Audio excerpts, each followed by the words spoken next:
차가운 밤 공기가 낡은 창문 틈새로 스며들어 한지원의 얇은 스웨터 안으로 파고들었다. 그녀는 거실 바닥에 무릎을 꿇은 채 마지막 남은 힘까지 쥐어짜며 광택이 바랜 마룻바닥을 닦고 있었다. 저택의 다른 곳은 모두 화려한 최신식 난방 시스템으로 훈훈했지만 그녀가 주로 머무는 다락방과 그녀가 청소하는 이 낡은 구역은 언제나 냉골이었다. 밖에서는 명문가 자제들의 파티가 한창인 듯 희미한 음악 소리와 웃음소리가 바람을 타고 들려왔다. 새어머니인 박수진 여사와 그녀의 딸 한유라가 주최한 파티였다. 지원은 그 파티의 존재조차 잊고 싶었다. 그녀에게 파티란 화려한 드레스와 웃음이 아닌 끝없는 설거지 거리와 다음날 아침의 숙취 냄새, 그리고 어질러진 집을 치워야 하는 고된 노동을 의미할 뿐이었다. 아직도 그러고 있니? 정말 꿈을 대기는? 날카로운 목소리가 등 뒤에서 비수처럼 꽂혀졌다. 지원은 돌아보지 않아도 그 목소리의 주인이 누구인지 알 수 있었다. 샴페인 잔을 우아하게 흔들며 서 있는 박수진 여사는 값비싼 실크 드레스를 입고 있었고 그 옆에는 똑같이 화려하게 치장한 한유라가 경멸적인 시선으로 지원을 내려다보고 있었다. 지원은 묵묵히 걸레질을 계속했다. 대꾸할 가치도, 힘도 없었다. 10년 전, 아버지가 돌아가신 후 이 집에 들어온 순간부터 그녀의 삶은 투명인간, 혹은 그보다 못한 하녀의 삶이었다. 아버지가 남긴 막대한 유산은 모두 박 여사의 손에 들어갔고 그 유산의 유일한 상속녀였던 지원은 하루아침에 재투성이 신데렐라가 되었다. 아니, 신데렐라에게는 요정 할머니라도 있었지만 지원에게는 아무것도 없었다. 단 하나. 그녀의 머릿속에 담긴 비상한 분석 능력과 데이터 처리 능력만이 그녀가 세상으로부터 자신을 지킬 수 있는 유일한 무기였다. 하지만 이 집안에서 그 능력은 아무런 쓸모도 없었다. 잠깐 이리 와서 앉아봐. 할 얘기가 있으니까. 박 여사의 목소리에는 평소의 짜증 대신 기묘한 흥분이 섞여 있었다. 지원은 불길한 예감에 사로잡혔지만 거역할 수 없었다. 그녀는 젖은 손을 앞침에 닦으며 일어나 모녀가 앉아있는 고급 가죽 소파에서 멀찍이 떨어진 딱딱한 의자에 앉았다. 유라가 코웃음을 치며 말했다. 엄마, 쟤한테 뭘 그렇게 길게 설명해. 그냥 통보하면 되지. 어차피 쟤한테 선택권이 있는 것도 아니잖아. 그래도 형식은 갖춰야지. 안 그러니? 지원아, 박 여사는 뱀처럼 차갑고 부드러운 미소를 지으며 지원을 바라보았다. 내게 아주 좋은 소식이 있단다. 내 인생을 완전히 바꿔줄 기회야. 지원의 심장이 쿵 하고 내려앉았다. 박 여사가 좋은 소식이라고 말할 때 그것은 언제나 지원에게는 최악의 재앙을 의미했다. 결혼을 하게 될 거다. 한마디였다. 하지만 그 한마디는 천둥처럼 지원의 머릿속을 울렸다. 결혼 누구와 왜 수많은 질문이 떠올랐지만 입 밖으로 내뱉을 수 없었다. 그녀는 그저 멍하니 박 여사를 바라볼 뿐이었다. 박 여사는 지원의 반응이 만족스럽다는 듯 샴페인을 한 모금 마시고는 잔을 내려놓았다. 상대는 보통 사람이 아니야. 대한민국 재계서열 1위 YR그룹의 권태민 회장이란다. 권태민. 그 이름은 대한민국 국민이라면 누구나 아는 이름이었다. 30대 초반의 젊은 나이에 YR그룹을 물려받아 혁신적인 경영으로 회사를 세계적인 반열에 올려놓은 천재 경영인. 하지만 그는 1년 전 의문의 차량 추돌 사고로 식물인간이 되어 병원 VIP실에 누워있는 비운의 황태자이기도 했다. 지원의 머릿속이 하얗게 비었다. 식물인간과 결혼하라니? 이것은 결혼이 아니라 살아있는 제물로 바쳐지는 것과 다름없었다. 말도 안 돼요. 겨우 쥐어짜낸 목소리가 심하게 떨렸다. 제가 왜? 그런 분과 왜냐니? 유라가 날카롭게 끼어들었다. 내 주제에 감히 YR그룹의 안주인 자리를 마다하겠다는 거야. 식물인간이면 어때? 평생 만져보지도 못할 돈방석에 앉게 되는 건데. 감사해야지. 네, 언니 말이 맞다. 박 여사가 유라의 말을 받았다. 이건 너를 위한 일이기도 하지만 우리 가족, 아니, 우리 회사의 미래가 걸린 일이기도 해. YR 그룹의 실세인 권상혁 전무님께서 직접 제안하신 혼사다. 그분은 조카인 권태민 회장이 깨어날 가망이 없으니 명목상의 아내라도 들여서 안정을 꾀하고 싶어 하셔. 그리고 그 신부감으로 배경 없고 조용한 너를 아주 마음에 들어 하셨지. 이제야 모든 퍼즐이 맞춰졌다. 권상혁. 그는 권태민 회장의 유일한 혈육인 삼촌이자 현재 YR그룹의 회장 직무대행이었다. 재계에서는 그가 호시탐탐 조카의 자리를 노리고 있다는 소문이 파다했다. 그런 그가 배경 없고 조용한 신부감을 찾는다는 것은 허수아비 아내를 내세워 권태민의 막대한 재산을 합법적으로 통제하려는 속셈이 분명했다. 그리고 박 여사와 한유라는 그 거래에 지원을 팔아넘김으로써 YR그룹과의 연결고리를 만들고 자신들의 이익을 챙기려는 것이었다. 싫어요. 지원은 자신도 모르게 튀어나온 말에 스스로도 놀랐다. 그녀는 고개를 저었다. 절대 할 수 없어요. 그건 결혼이 아니에요. 사람을 물건처럼 팔아넘기는 거잖아요. 찰싹! 날카로운 파열음과 함께 지원의 고개가 돌아갔다. 왼쪽 뺨이 불에 댄 것처럼 화끈거렸다. 박 여사의 손바닥이었다. 네가 지금 누구 앞에서 거절을 해 주제에 파악도 못하고. 엄마, 제 눈빛 좀 봐. 아직도 자기가 이 집 딸인 줄 아나 봐. 유라가 낄낄거리며 부채질했다. 박 여사는 차갑게 식은 눈으로 지원을 노려보았다. 선택권을 준다고 착각하지 마라. 한지원, 이건 통보다. 네가 돌아가신 네 아버지의 회사를 살리고 싶다면, 네 아버지의 이름에 먹칠을 하고 싶지 않다면 얌전히 시키는 대로 해. 아버지의 회사. 아버지가 평생을 바쳐 일군.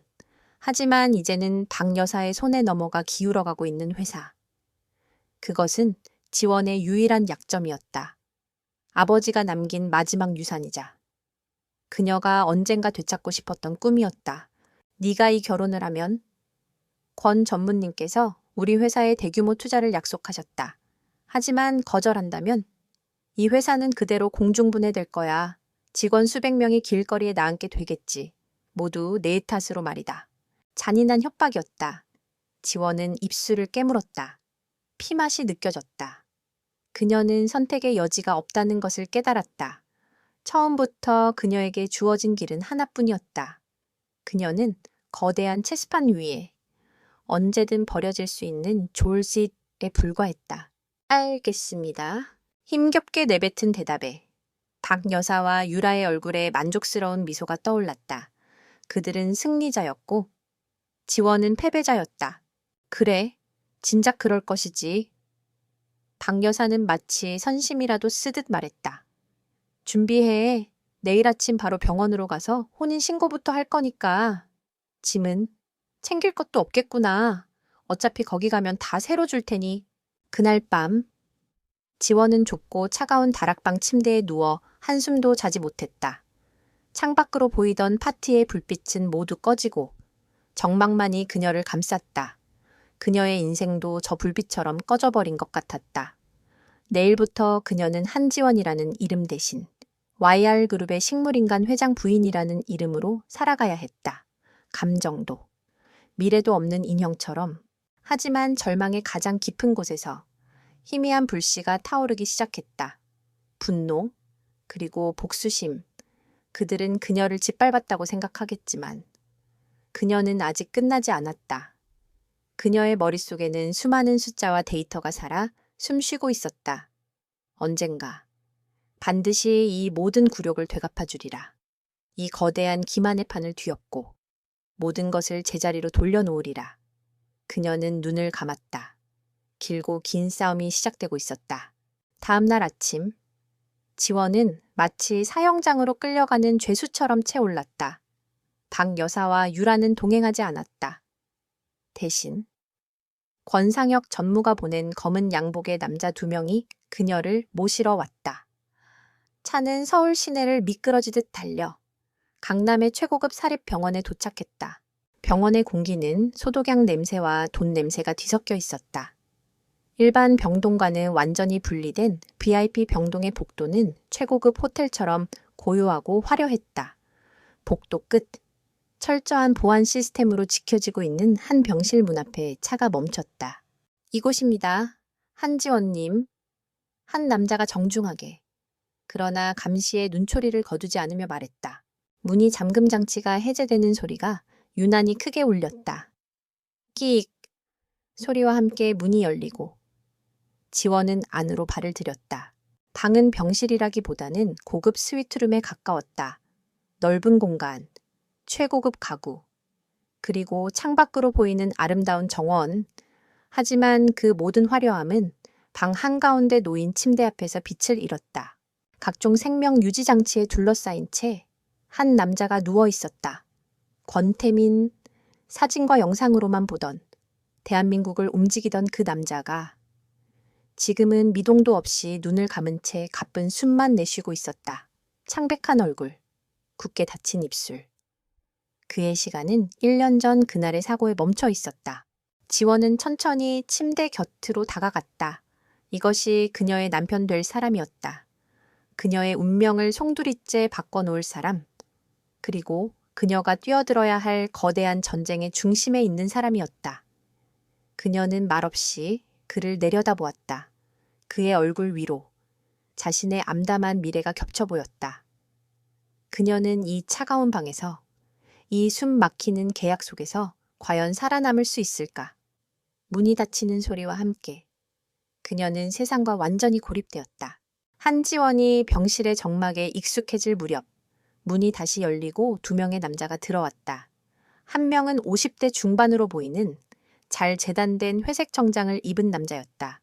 그의 얼굴에는 온화한 미소가 걸려 있었지만 그 미소는 그의 차가운 눈빛과 어울리지 않아 어딘가 부자연스러워 보였다. 그가 바로 YR그룹의 회장 직무대행, 권상혁 전무였다. 다른 한 명은 서류 가방을 든 무표정한 얼굴의 변호사였다. 아, 여기 있었군. 새로운 가족을 환영하네. 권상혁이 마치 자애로운 삼촌이라도 되는 양 과장된 몸짓으로 팔을 벌렸다. 하지만 그의 시선은 지원을 스쳐 지나 침대에 누워있는 조카 권태민에게로 향했다.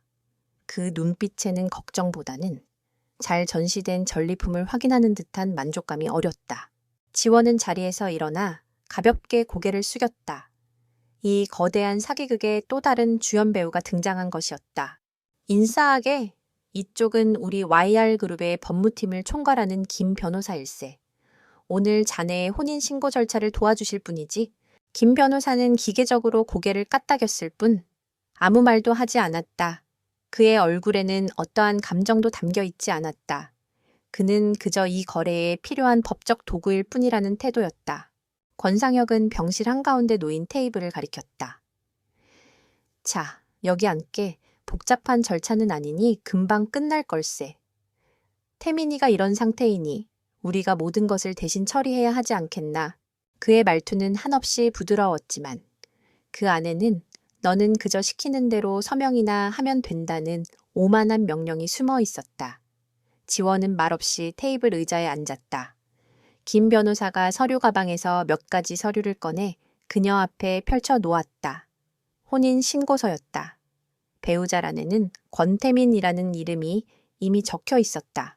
그리고 그 아래 한지원의 서명을 기다리는 빈칸이 그녀를 쳐다보고 있었다. 여기? 그리고 여기에 서명하고 지장을 찍으면 되네. 권상혁이 친절하게 설명하며 펜과 인주를 그녀 앞으로 밀어주었다. 지원은 펜을 집어들었다. 차가운 금속의 감촉이 손끝을 통해 심장까지 파고드는 것 같았다.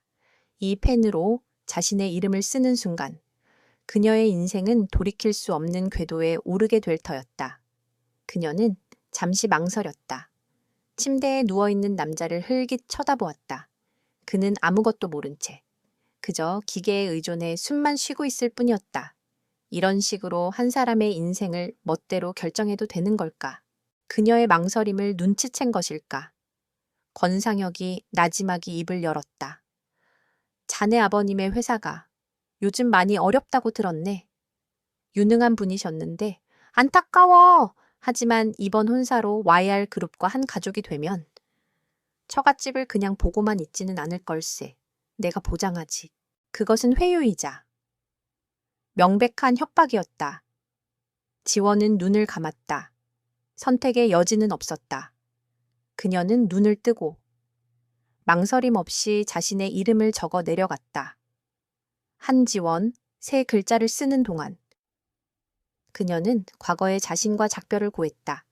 그리고 옆에 놓인 인주에 엄지손가락을 찍어 이름 옆에 선명한 붉은 흔적을 남겼다. 잘 생각했네. 권상혁의 목소리에서 만족감이 묻어 나왔다. 김 변호사는 서류를 검토하고는 권태민의 오른쪽 엄지손가락을 들어 인주를 묻혔다. 그리고는 아무런 감정 없이 의식 없는 남자의 손가락을 들어 서류 위 배우자란에 지장을 찍었다. 쿵! 하고 도장이 찍히는 소리가 아니라 무언가 무거운 것이 그녀의 삶을 짓누르는 소리 같았다. 좋습니다. 필요한 서류는 모두 구비되었습니다. 제가 즉시 행정 처리를 진행하겠습니다. 김 변호사가 서류를 챙기며 말했다. 그는 잠시 시간을 확인하더니 노트북을 열어 무언가를 빠르게 입력했다. 잠시 후 그가 입을 열었다. 매법적으로 지금 이 시간부로 두 분은 정식 부부가 되었음을 선언합니다. 바로 그 순간이었다. 김 변호사의 선언이 병실의 공기 중에 채 흩어지기도 전에 지원은 보았다.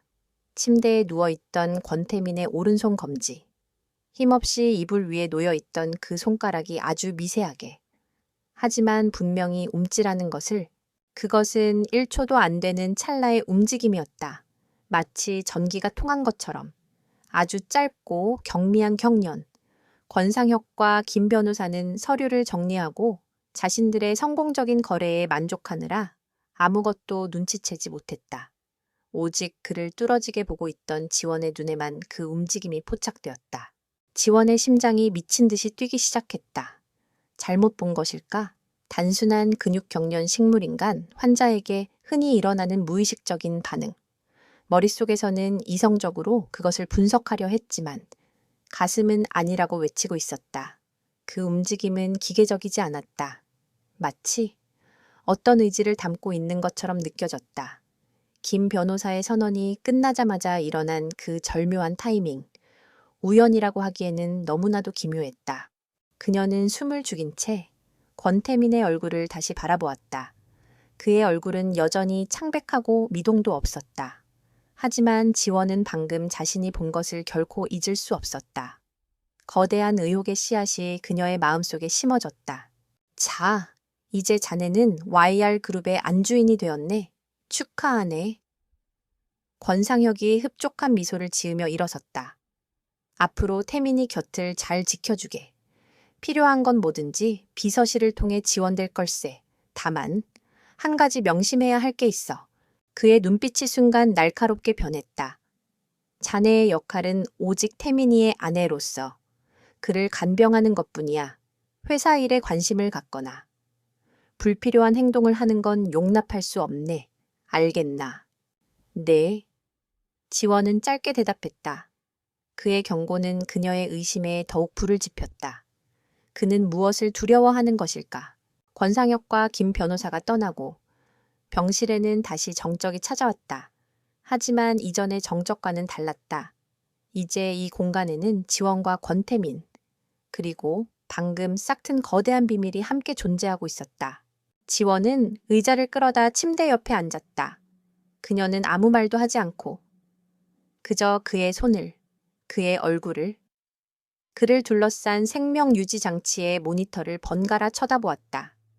심박수, 혈압, 호흡, 모든 수치는 안정적이었다. 그가 의식이 있다는 증거는 어디에도 없었다. 시간이 흐르고 창밖이 어두워지기 시작했다.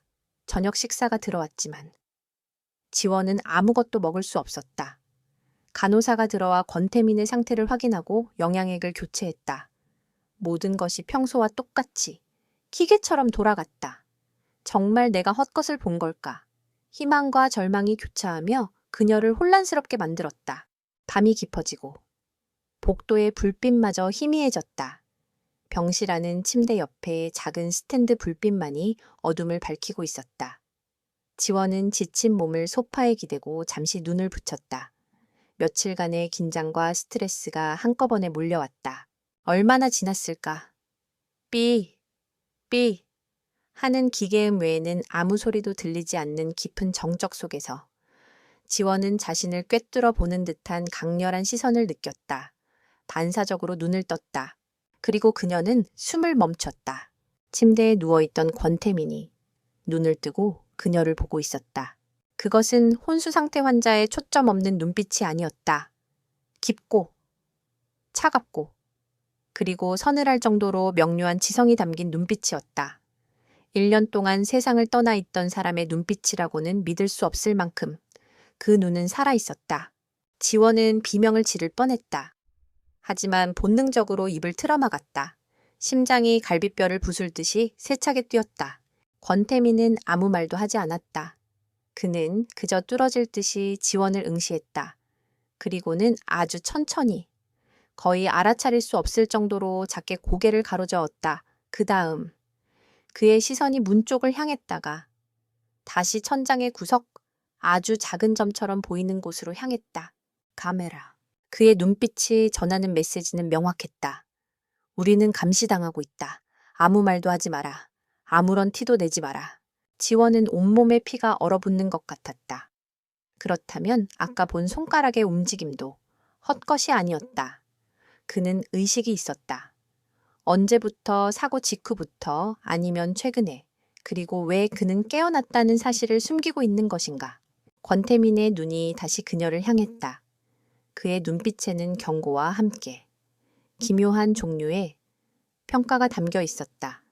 그는 지금 자신 앞에 앉아 있는 서류상의 아내가 된 이 여자가 과연 믿을 만한 사람인지, 자신의 비밀을 공유할 만한 동맹이 될 수 있는지 가늠하고 있는 것이었다. 지원은 마른 침을 삼켰다. 그녀는 깨달았다. 자신의 운명이 이 순간 다시 한번 거대한 분기점에 섰다는 것을. 여기서 소리를 지르거나 간호사를 부르거나 혹은 권상혁에게 이 사실을 알리는 순간 그녀 자신과 침대에 누운 이 남자의 목숨이 어떻게 될지는 불 보듯 뻔했다. 권상혁은 조카가 깨어나는 것을 결코 원치 않을 것이다. 그녀는 이 남자의 편에 서야 했다. 그것이 이 지옥 같은 상황에서 살아남을 수 있는 유일한 길이었다. 지원은 아주 천천히 그리고 조심스럽게 고개를 끄덕였다. 알아들었어요. 당신의 비밀을 지켜줄게요. 라는 무언의 약속이었다. 그녀의 대답을 본 것일까? 권태민의 눈빛이 아주 미세하게 부드러워지는 것 같았다.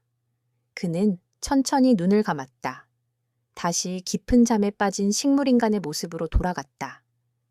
마치 방금 전의 모든 일이 한여름 밤의 꿈이었던 것처럼. 하지만 지원은 알고 있었다. 아무것도 끝나지 않았다는 것을. 오히려 이제 막 시작되었을 뿐이었다. 그녀는 더 이상 무력한 재물이 아니었다. 잠자는 사자의 유일한 아군이자 이 거대한 연극의 공동 주연 배우가 된 것이었다. 두 사람의 기묘하고 위험한 동맹은 그렇게 소리 없이 시작되었다. 그날 밤 이후 병실의 공기는 완전히 달라졌다. 겉으로는 모든 것이 이전과 같았다. 규칙적으로 울리는 기계음, 정해진 시간에 들어오는 간호사와 식사, 그리고 세상의 모든 소음으로부터 차단된 듯한 고요함. 하지만 그 표면 아래에서는 보이지 않는 끈으로 연결된 두 사람의 숨 막히는 연극이 매 순간 펼쳐지고 있었다. 한지원은 완벽한 비련의 여주인공을 연기했다. 그녀는 매일 아침, 밤새 남편 곁을 지키다 지쳐 잠든 슬픈 아내의 모습으로 소파에서 눈을 떴다. 간호사가 들어오면 권태민의 상태에 대해 걱정스럽게 질문을 던졌고, 의사가 회진을 돌 때는 그의 의식이 돌아올 가능성에 대해 애처롭게 매달렸다. 그녀의 연기는 너무나도 실감나서 병원의 모든 직원들은 배경도 없이 갑자기 나타난 젊은 회장 부인을 동정하기 시작했다. 권태민은 완벽한 식물인간이었다. 그는 아주 작은 미동도, 그 어떤 생명의 징후도 보이지 않았다. 그의 존재감은 오직 그를 둘러싼 기계들이 내는 소리로만 증명될 뿐이었다. 하지만 아무도 보지 않는 순간, 특히 지원이 젖은 수건으로 그의 얼굴이나 팔을 닦아주는 척하며 카메라의 사각지대를 만들 때, 그는 아주 미세한 신호를 보냈다. 눈을 2번 깜빡이면 예, 1번 깜빡이면 아니오. 지원이 손을 잡고 있을 때 손바닥을 1번 누르면 위험, 2번 누르면 안전. 그들의 첫 번째 소통은 그가 깨어난 지 이틀째 되던 날 이루어졌다. 지원은 그의 손을 잡고 책을 읽어주는 척하며 나지막이 속삭였다. 권상혁 전무, 그 사람이 당신을 이렇게 만든 건가요? 잠시 후 그녀의 손바닥 위로 분명한 압력이 1번, 그리고 또 1번 느껴졌다. 예, 지원의 심장이 차갑게 식었다. 예상은 했지만 직접 확인하는 것은 전혀 다른 차원의 충격이었다. 그녀는 이어서 물었다. 카메라는 항상 켜져 있나요? 다시 2번의 압력. 예? 그들의 대화는 그렇게 조심스럽고 제한적이었다. 하지만 그 단순한 신호들만으로도 지원은 이 상황에 윤곽을 그려나갈 수 있었다. 권태민은 철저히 고립되어 있었고 그의 주변 모든 것은 적의 감시 아래에 있었다. 그리고 자신은 그에게 유일한 외부와의 연결 통로였다.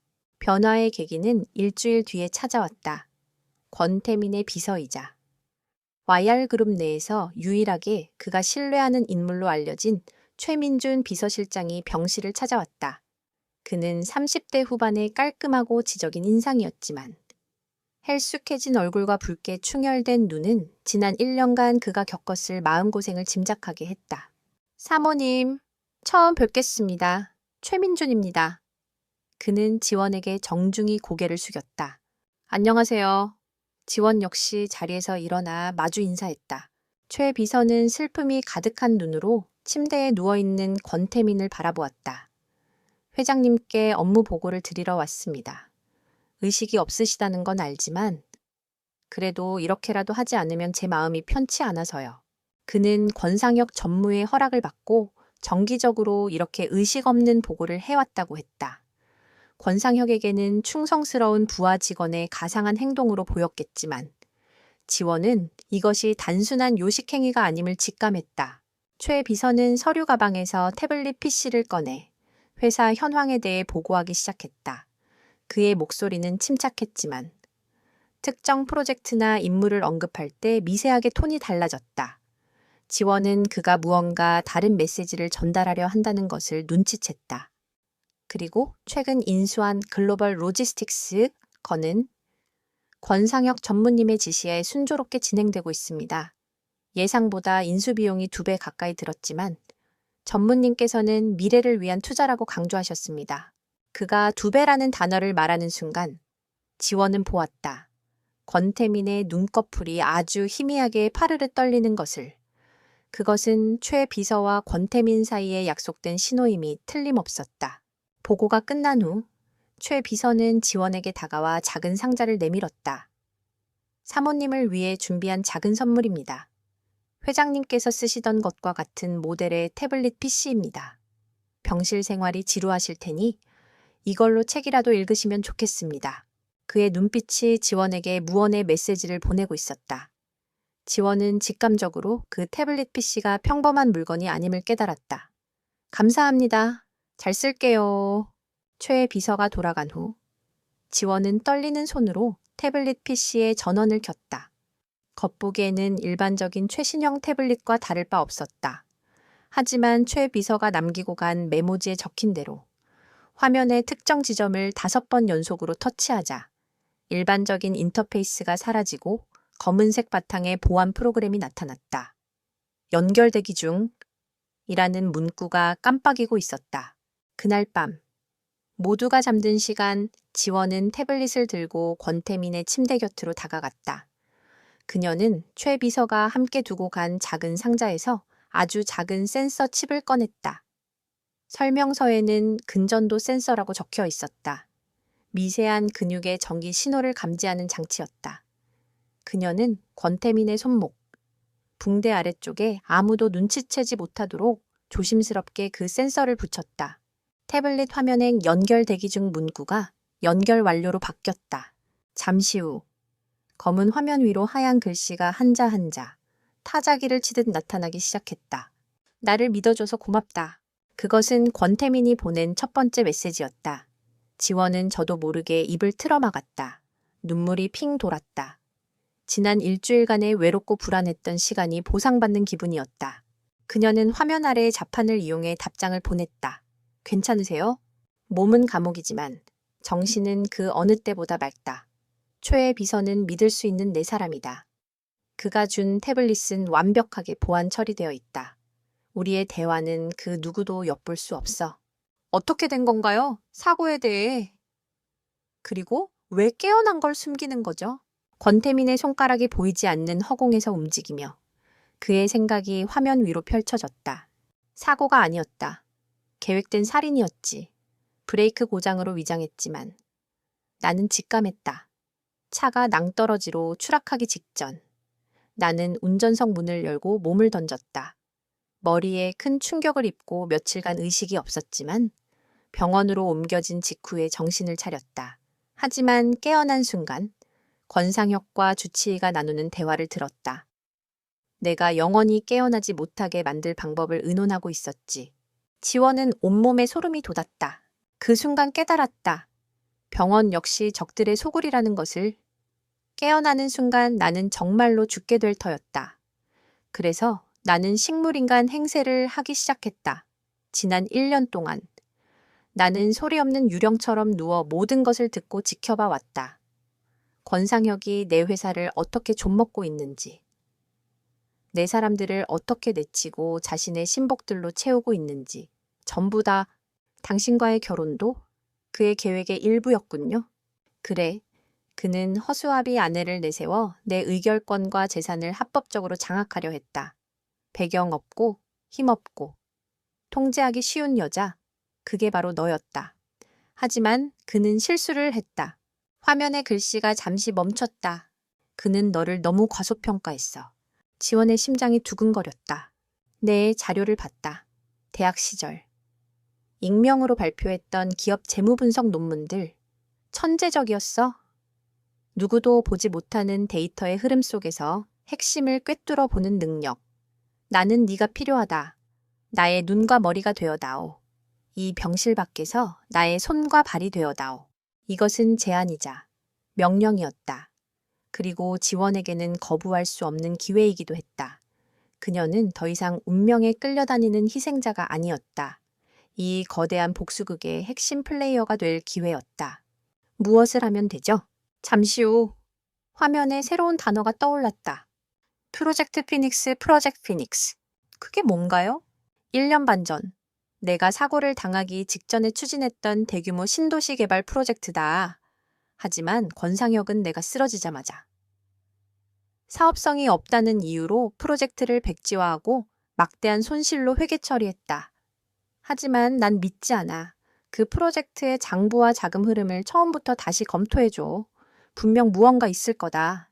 그날부터 지원의 병실 생활은 완전히 새로운 국면을 맞았다. 그녀는 최 비서를 통해 YR그룹의 내부 서버에 접속할 수 있는 최고 등급의 보안 접속 권한을 얻었다. 낮에는 슬픔에 잠긴 아내를 연기했지만 밤이 되면 병실의 작은 테이블은 거대한 전쟁을 지휘하는 사령부로 변했다. 그녀는 자신의 모든 능력을 쏟아부었다. 수만 페이지에 달하는 재무보고서, 이사회 회의록, 내부 감사 자료, 그리고 프로젝트 피닉스와 관련된 모든 데이터를 분석하기 시작했다. 그녀의 눈은 매처럼 날카롭게 숫자와 기록들 사이를 오갔고 그녀의 머리는 슈퍼컴퓨터처럼 정보를 처리하고 연결했다. 며칠 밤낮으로 데이터와 씨름하던 그녀는 마침내 발견했다. 권상혁이 덮어버린 진실의 조각을. 프로젝트 피닉스는 표면적으로는 실패한 사업이었지만 그 이면에서는 천문학적인 자금이 유령 회사를 통해 세탁되고 있었다. 수십 개의 페이퍼 컴퍼니를 거친 돈의 흐름은 추적이 거의 불가능해 보였다. 하지만 지원은 포기하지 않았다. 그녀는 자금 이체가 이루어진 시간, IP 주소, 거래 패턴 등 사소한 단서들을 하나하나 꿰어 맞추어 나갔다. 그리고 마침내 그녀는 자금 흐름의 종착지를 찾아냈다. 스위스에 있는 비밀 계좌였다. 그리고 그 계좌의 실소유주는 바로 권상혁의 오랜 자금 관리인이자 신복이었다. 프로젝트 피닉스는 실패한 것이 아니었다. 처음부터 YR 그룹의 공금을 빼돌리기 위해 설계된 거대한 사기극이었던 것이다. 그리고 권태민은 이 사실을 눈치채기 시작했기 때문에 제거되어야만 했다. 지원은 자신의 분석 결과를 태블릿에 정리하여 권태민에게 전송했다. 병실의 모니터에는 그의 심박수가 미세하게 상승하는 그래프가 그려졌다. 그의 몸은 움직일 수 없었지만 그의 내면은 차가운 분노로 들끓고 있음을 알 수 있었다. 잠시 후 그의 메시지가 도착했다. 예상대로군. 증거는 충분한가? 정황 증거는 완벽해요. 하지만 법정에서 그의 덜미를 잡으려면 이 돈이 권상혁에게 직접 흘러 들어갔다는 결정적인 한 방이 더 필요해요. 알겠다. 잘해주었다. 이제부터 2막을 시작하지. 화면에 나타난 그의 다음 메시지는 짧고 강렬했다. 이제 연극을 시작할 시간이다. 그리고 여주인공은 바로 당신이야. 한지원. 지원은 어두운 태블릿 화면에 비친 자신의 얼굴을 보았다. 거기에는 더 이상 겁에 질린 채 끌려다니던 무력한 소녀는 없었다.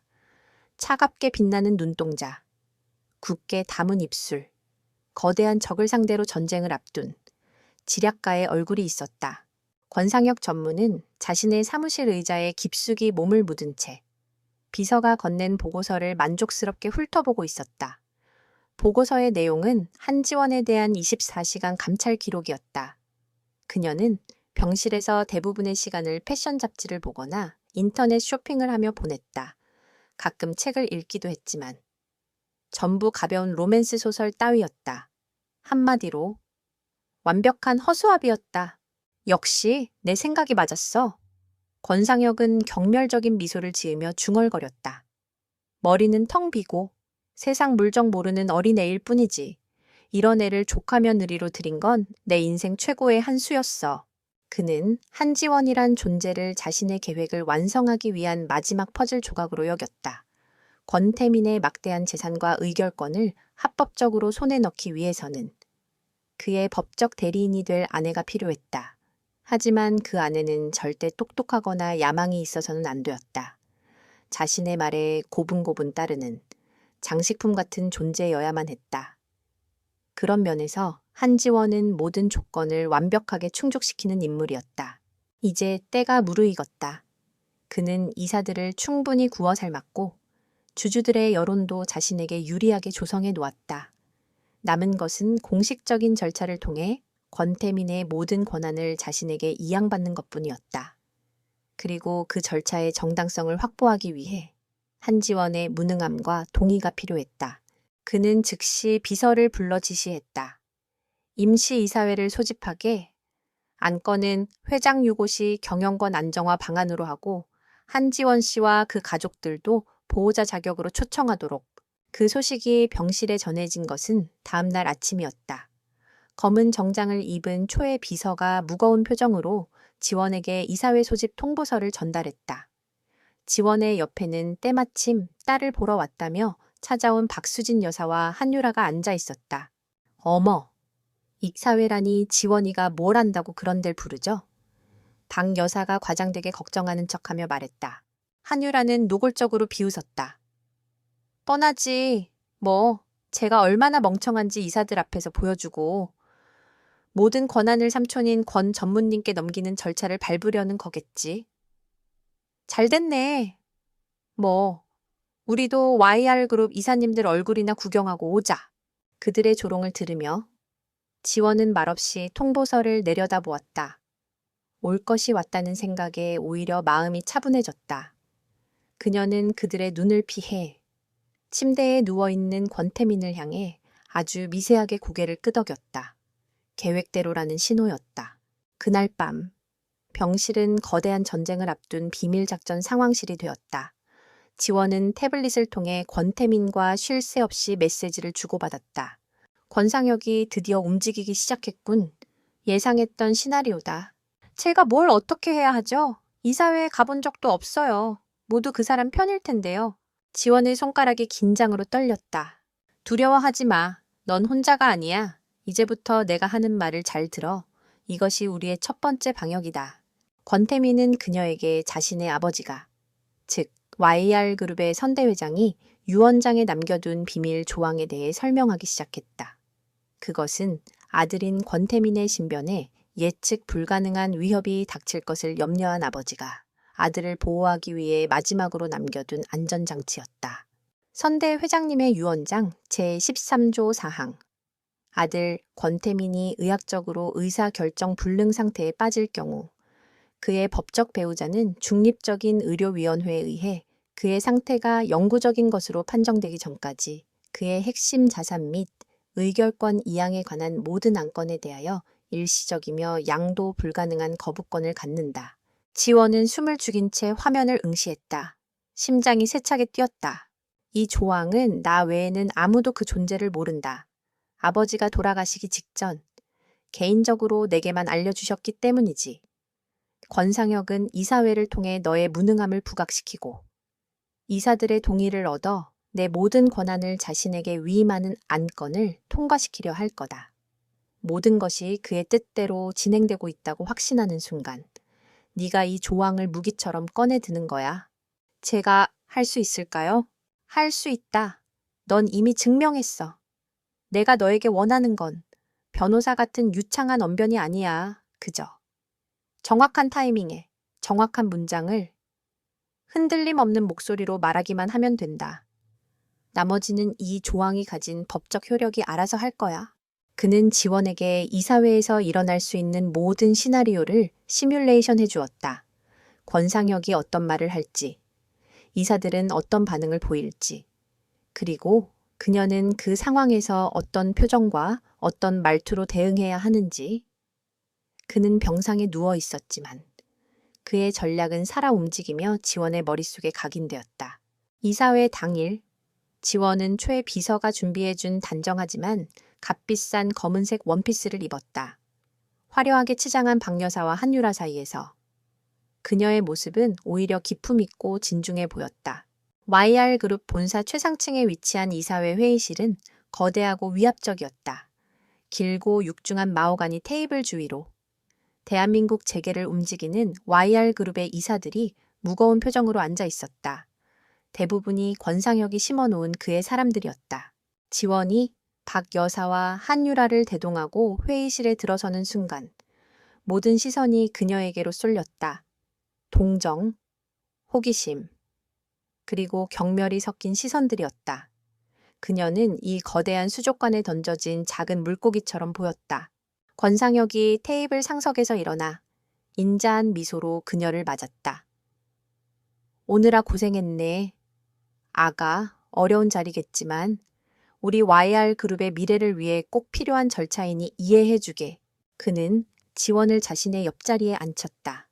마치 가장 가까이에서 그녀를 통제하겠다는 듯한 무언의 압박이었다. 회의가 시작되었다. 권상혁은 예상대로 조카의 비극적인 상황에 대한 안타까움을 표하며 길고 장황한 연설을 늘어놓았다. 그리고 마침내 본론으로 들어갔다. 존경하는 이사 여러분.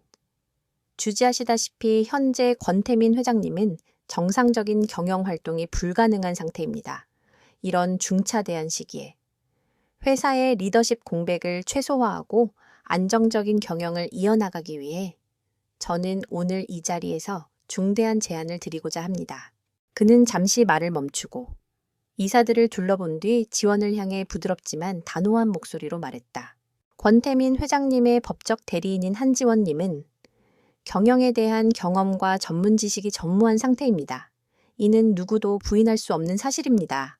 따라서 한지원님의 동의 하에 권태민 회장님의 모든 의결권과 자산 관리 권한을 회사가 안정될 때까지 회장 직무대행인 저에게 위임하는 안건을 발의합니다. 회의장 안에 긴장감이 감돌았다. 권상혁의 측근 이사들은 준비라도 한 듯 고개를 끄덕였고 몇몇 중립적인 이사들도 어쩔 수 없다는 듯한 표정을 지었다. 권상혁은 박 여사를 향해 눈짓을 보냈다. 박 여사는 즉시 일어나 슬픈 표정을 지으며 말했다. 전무님, 말씀이 모두 맞습니다. 저희 지원이가 아직 어리고 부족한 점이 많습니다. YR그룹 같은 거대한 회사를 위해 저희 딸의 권한을 모두 전무님께 맡기는 것이 옳다고 생각합니다. 완벽한 각본이었다. 이제 남은 것은 주인공인 한지원이 고개를 끄덕이는 것뿐이었다. 모든 시선이 다시 그녀에게로 향했다. 모두가 그녀가 울음을 터뜨리거나 혹은 마지못해 네 라고 대답할 것이라 예상했다. 하지만 지원은 아무 말도 하지 않았다. 그녀는 그저 고요한 눈으로 정면을 응시할 뿐이었다. 침묵이 길어지자 회의실 안이 술렁이기 시작했다. 권상혁의 미간이 미세하게 좁혀졌다. 아가, 내 말 듣고 있나? 그때였다. 지원이 천천히 고개를 들어 권상혁을 똑바로 쳐다보았다. 그녀의 목소리는 나지막했지만 이상할 정도로 또렷하게 회의실 전체에 울려 퍼졌다. 반대합니다. 순간 회의실의 공기가 얼어붙었다. 이사들은 자신들의 귀를 의심했다. 박 여사와 한유라는 경악한 표정으로 지원을 쳐다보았다. 권상혁의 얼굴에서 온화한 미소가 사라졌다. 뭐라고 했나? 그의 목소리에 날카로운 분노가 스쳤다. 지원은 자리에서 천천히 일어섰다. 그녀는 더 이상 겁에 질린 어린 소녀가 아니었다. 방금 발의하신 회장님의 의결권 및 자산관리 권한 위임 안건에 대하여 저는 권태민 회장님의 법적 배우자로서 반대 의사를 표명합니다. 네가 지금 무슨 근거로? 권상혁이 이성을 잃고 소리쳤다. 근거는 바로 여기 있습니다. 지원은 조금도 물러서지 않고 그의 눈을 피하지 않은 채 말했다. 그녀는 권태민이 알려준 문장을 지난밤 수십 번이고 되뇌었던 그 문장을 한 글자도 틀리지 않고 읊기 시작했다. YR그룹 선대 회장님의 유언장 제13조 사항에 의거합니다. 아들 권태민이 의학적으로 의사결정 불능 상태에 빠질 경우 그의 법적 배우자는 그의 핵심 자산 및 의결권 이양에 관한 모든 안건에 대하여 일시적이며 양도 불가능한 거부권을 갖는다. 라고 명시되어 있습니다. 회의실은 그야말로 아수라장이 되었다. 이사들은 충격에 휩싸여 웅성거렸다. 그런 조항이 있었나? 금시초문인데. 권상혁의 얼굴은 하얗게 질리다 못해 시퍼렇게 변해 있었다. 그는 자신의 계획에 그런 치명적인 암초가 숨어 있을 거라고는 상상조차 하지 못했다. 거짓말이야. 그런 조항은 없어. 당장 법무팀을 불러. 그는 미친 사람처럼 소리쳤다. 회의에 배석해 있던 법무팀장이 땀을 뻘뻘 흘리며 노트북으로 유언장 원본 파일을 확인하기 시작했다. 모든 이사들의 시선이 그의 손가락에 집중되었다. 짧지만 영원처럼 느껴지는 시간이 흐른 뒤 법무팀장이 떨리는 목소리로 입을 열었다. 저 전무님, 방금 한지원님께서 말씀하신 조항, 유언장 원본에 명시되어 있는 것이 사실입니다. 권상혁의 세상이 무너져 내리는 소리였다. 그의 완벽한 계획은 그가 가장 무시하고 얕보았던 존재, 한지원이라는 작은 지유 하나에 의해 산산조각이 나버렸다. 지원은 승리를 확인했다. 그녀는 경악과 분노로 이글거리는 권상혁과 넋이 나간 표정의 박 여사 모녀를 차갑게 한번 훑어본 뒤 이사들을 향해 고개를 숙였다. 회의를 방해해서 죄송합니다. 그럼 이만 실례하겠습니다. 그녀는 조금의 망설임도 없이 돌아서서 회의실 문을 향해 걸어갔다. 그녀의 등 뒤로 수십 개의 경애와 충격이 뒤섞인 시선이 따라붙었다. 아무도 그녀를 막지 못했다. 회의실 문이 닫히고 홀로 남겨진 권상혁은 부들부들 떨리는 주먹을 테이블 위에 내리쳤다. 그의 얼굴에서 인자한 가면은 완전히 벗겨지고 잔혹한 포식자의 본 모습이 드러났다. 그는 깨달았다. 자신이 사냥감인 줄 알고 들인 양이 사실은 자신의 목을 물어뜯을 호랑이였다는 것을 한지원이 병실로 돌아왔을 때 방 안의 공기는 이전과 미묘하게 달라져 있었다. 승리의 여운과 새로운 긴장감이 뒤섞인 묘한 기운. 그녀는 문을 닫고 습관처럼 침대에 누워있는 권태민을 바라보았다. 그의 얼굴은 여전히 평온했지만 지원은 그의 보이지 않는 시선이 자신에게 닿아 있음을 느낄 수 있었다. 그녀는 말없이 태블릿을 켜고 그의 침대 곁에 앉았다. 잠시 후 화면에 익숙한 하얀 글씨가 떠올랐다. 잘했다. 아주 짧은 한마디였다. 하지만 그 어떤 긴 칭찬보다도 지원의 마음에 깊은 울림을 주었다. 지난 수년간 그 누구에게도, 심지어 자기 자신에게조차 인정받지 못했던 그녀의 삶, 그 모든 서름이 이 한마디에 녹아내리는 듯했다. 그녀는 그가 자신의 전략적 파트너일 뿐만 아니라 자신의 가치를 알아봐주는 유일한 존재임을 깨달았다. 이 사회에서의 승리는 그들의 관계의 중요한 전환점이 되었다. 그것은 더 이상 생존을 위한 임시동맹이 아니었다. 공동의 적을 상대로 첫 승리를 거둔 진정한 의미의 파트너십으로 발전한 것이었다. 그날 이후 그들의 밤은 더욱 깊어졌다. 낮 동안 연기해야 했던 역할의 무게를 내려놓고 오직 둘만이 존재하는 고요한 시간 속에서 그들은 태블릿 화면을 통해 수많은 이야기를 나누었다. 그들의 대화는 더 이상 전략과 복수에만 머무르지 않았다. 어느 날 밤, 지원은 처음으로 자신의 과거에 대해 털어놓았다. 아버지가 살아계셨을 때, 저는 세상에서 가장 행복한 아이였어요. 아버지는 항상 제게 말씀하셨죠. 숫자는 거짓말을 하지 않는다고. 데이터 속에서 진실을 찾아내는 사람이 되라고. 지금 제가 가진 모든 것은 아버지께 배운 거예요. 그녀는 아버지의 갑작스러운 죽음과 그 이후 뱀처럼 집안에 들어앉은 새어머니와 언니에 대해서도 담담하게 이야기했다. 아버지의 회사를 빼앗기고 자신의 방을 빼앗기고 마침내 이름과 꿈마저 빼앗겨버린 지난 10년의 세월. 저는 제가 약하고 무능하다고 생각했어요. 그들이 항상 그렇게 말했으니까요. 그래서 반항할 생각조차 하지 못했죠. 하지만 당신을 만나고 이 일을 겪으면서 깨달았어요. 저는 약한 게 아니라 혼자였을 뿐이라는 걸. 권태미는 그녀의 이야기를 잠자코 듣고 있었다. 화면에는 아무런 글씨도 나타나지 않았지만 지원은 그가 자신의 아픔에 공감하고 있음을 느낄 수 있었다. 한참의 침묵 끝에 그의 메시지가 나타났다. 나도 그랬다. 지원은 의외의 대답에 놀랐다. 대한민국 최고의 재벌. 모든 것을 가진 남자에게도 그런 시간이 있었을까? 사람들은 내가 황태자로 태어나 모든 것을 쉽게 얻었다고 생각하지. 틀린 말은 아니야. 하지만 그 왕관의 무게를 아는 사람은 아무도 없었다. 정상에 오를수록 주변에는 아첨하는 자들과 이용하려는 자들뿐. 진정한 내 편은 단 한 명도 없었지. 아버지가 돌아가신 후로는 더욱 그랬다. 그는 처음으로 자신의 약한 모습을 드러냈다. 최고 경영자라는 차가운 갑옷 뒤에 숨겨진 고독하고 상처받은 한 남자의 모습이었다. 권상혁은 내가 유일하게 믿었던 혈육이었다. 아버지의 빈자리를 채워줄 사람이라 생각했지. 하지만 그는 내 등 뒤에서 칼을 갈고 있었어. 내가 사고를 당하던 날, 나는 그와 함께 새로운 사업을 논의하러 가던 중이었다. 지금 생각해보면 모든 것이 그의 함정이었지. 그의 글씨에는 뼈에 사무치는 배신감과 분노가 서려 있었다. 지원은 깨달았다.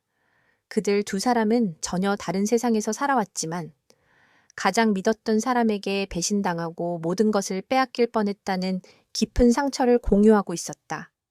그 동질감은 그들의 유대를 더욱 단단하게 만들었다. 하지만 그들의 신뢰가 깊어질수록 적의 위협은 더욱 거세졌다. 이 사회에서 공개적으로 망신을 당한 권상혁은 이성을 잃었다. 그는 한지원이란 변수가 자신의 통제 범위를 완전히 벗어났음을 깨달았다. 그를 더욱 미치게 만든 것은 한지원의 배후에 무언가 보이지 않는 힘이 작용하고 있다는 불길한 예감이었다.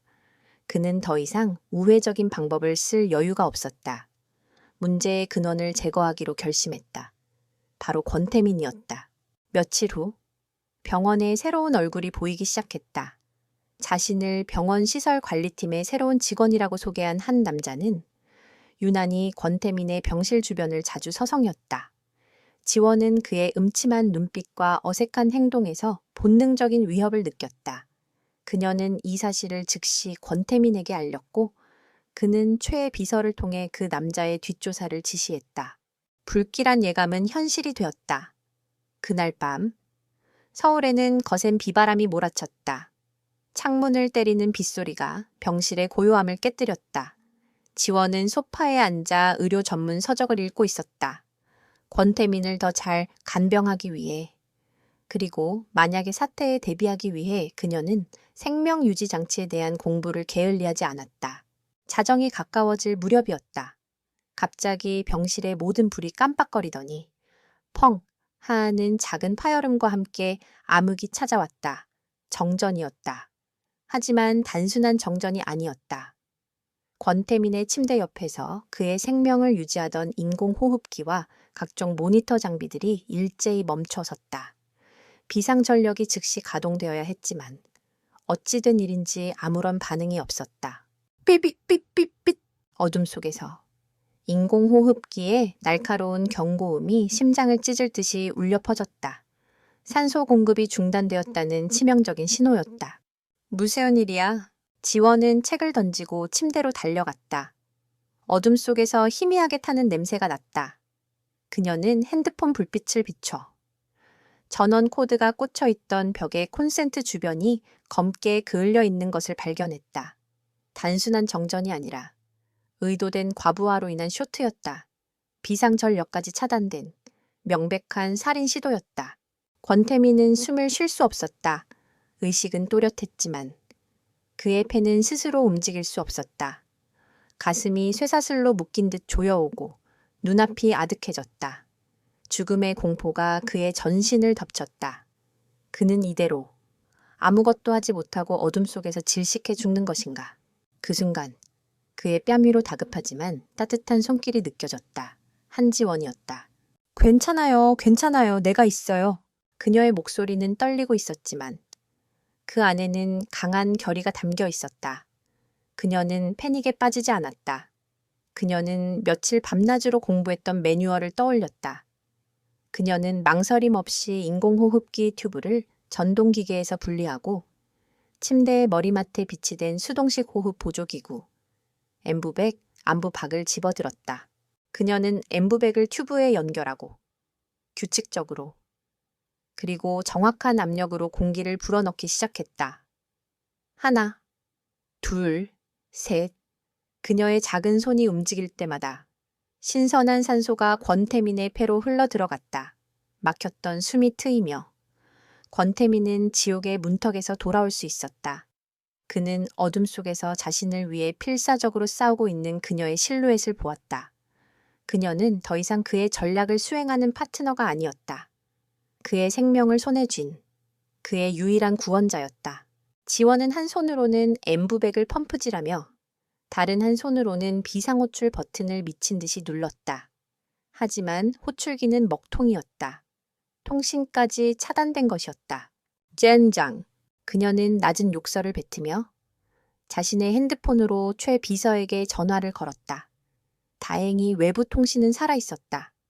최 비서님 병원이에요, 회장님이. 그녀의 다급한 목소리에 최 비서는 모든 상황을 직감했다. 몇 분 뒤 병실 문이 거칠게 열리고 최 비서와 병원 보안팀이 쏟아져 들어왔다. 그들의 손전등 불빛이 어둠을 갈랐다. 곧이어 비상발전기가 수동으로 가동되고 병실은 다시 환한 빛을 되찾았다. 의사와 간호사들이 달려와 권태민의 상태를 안정시켰다.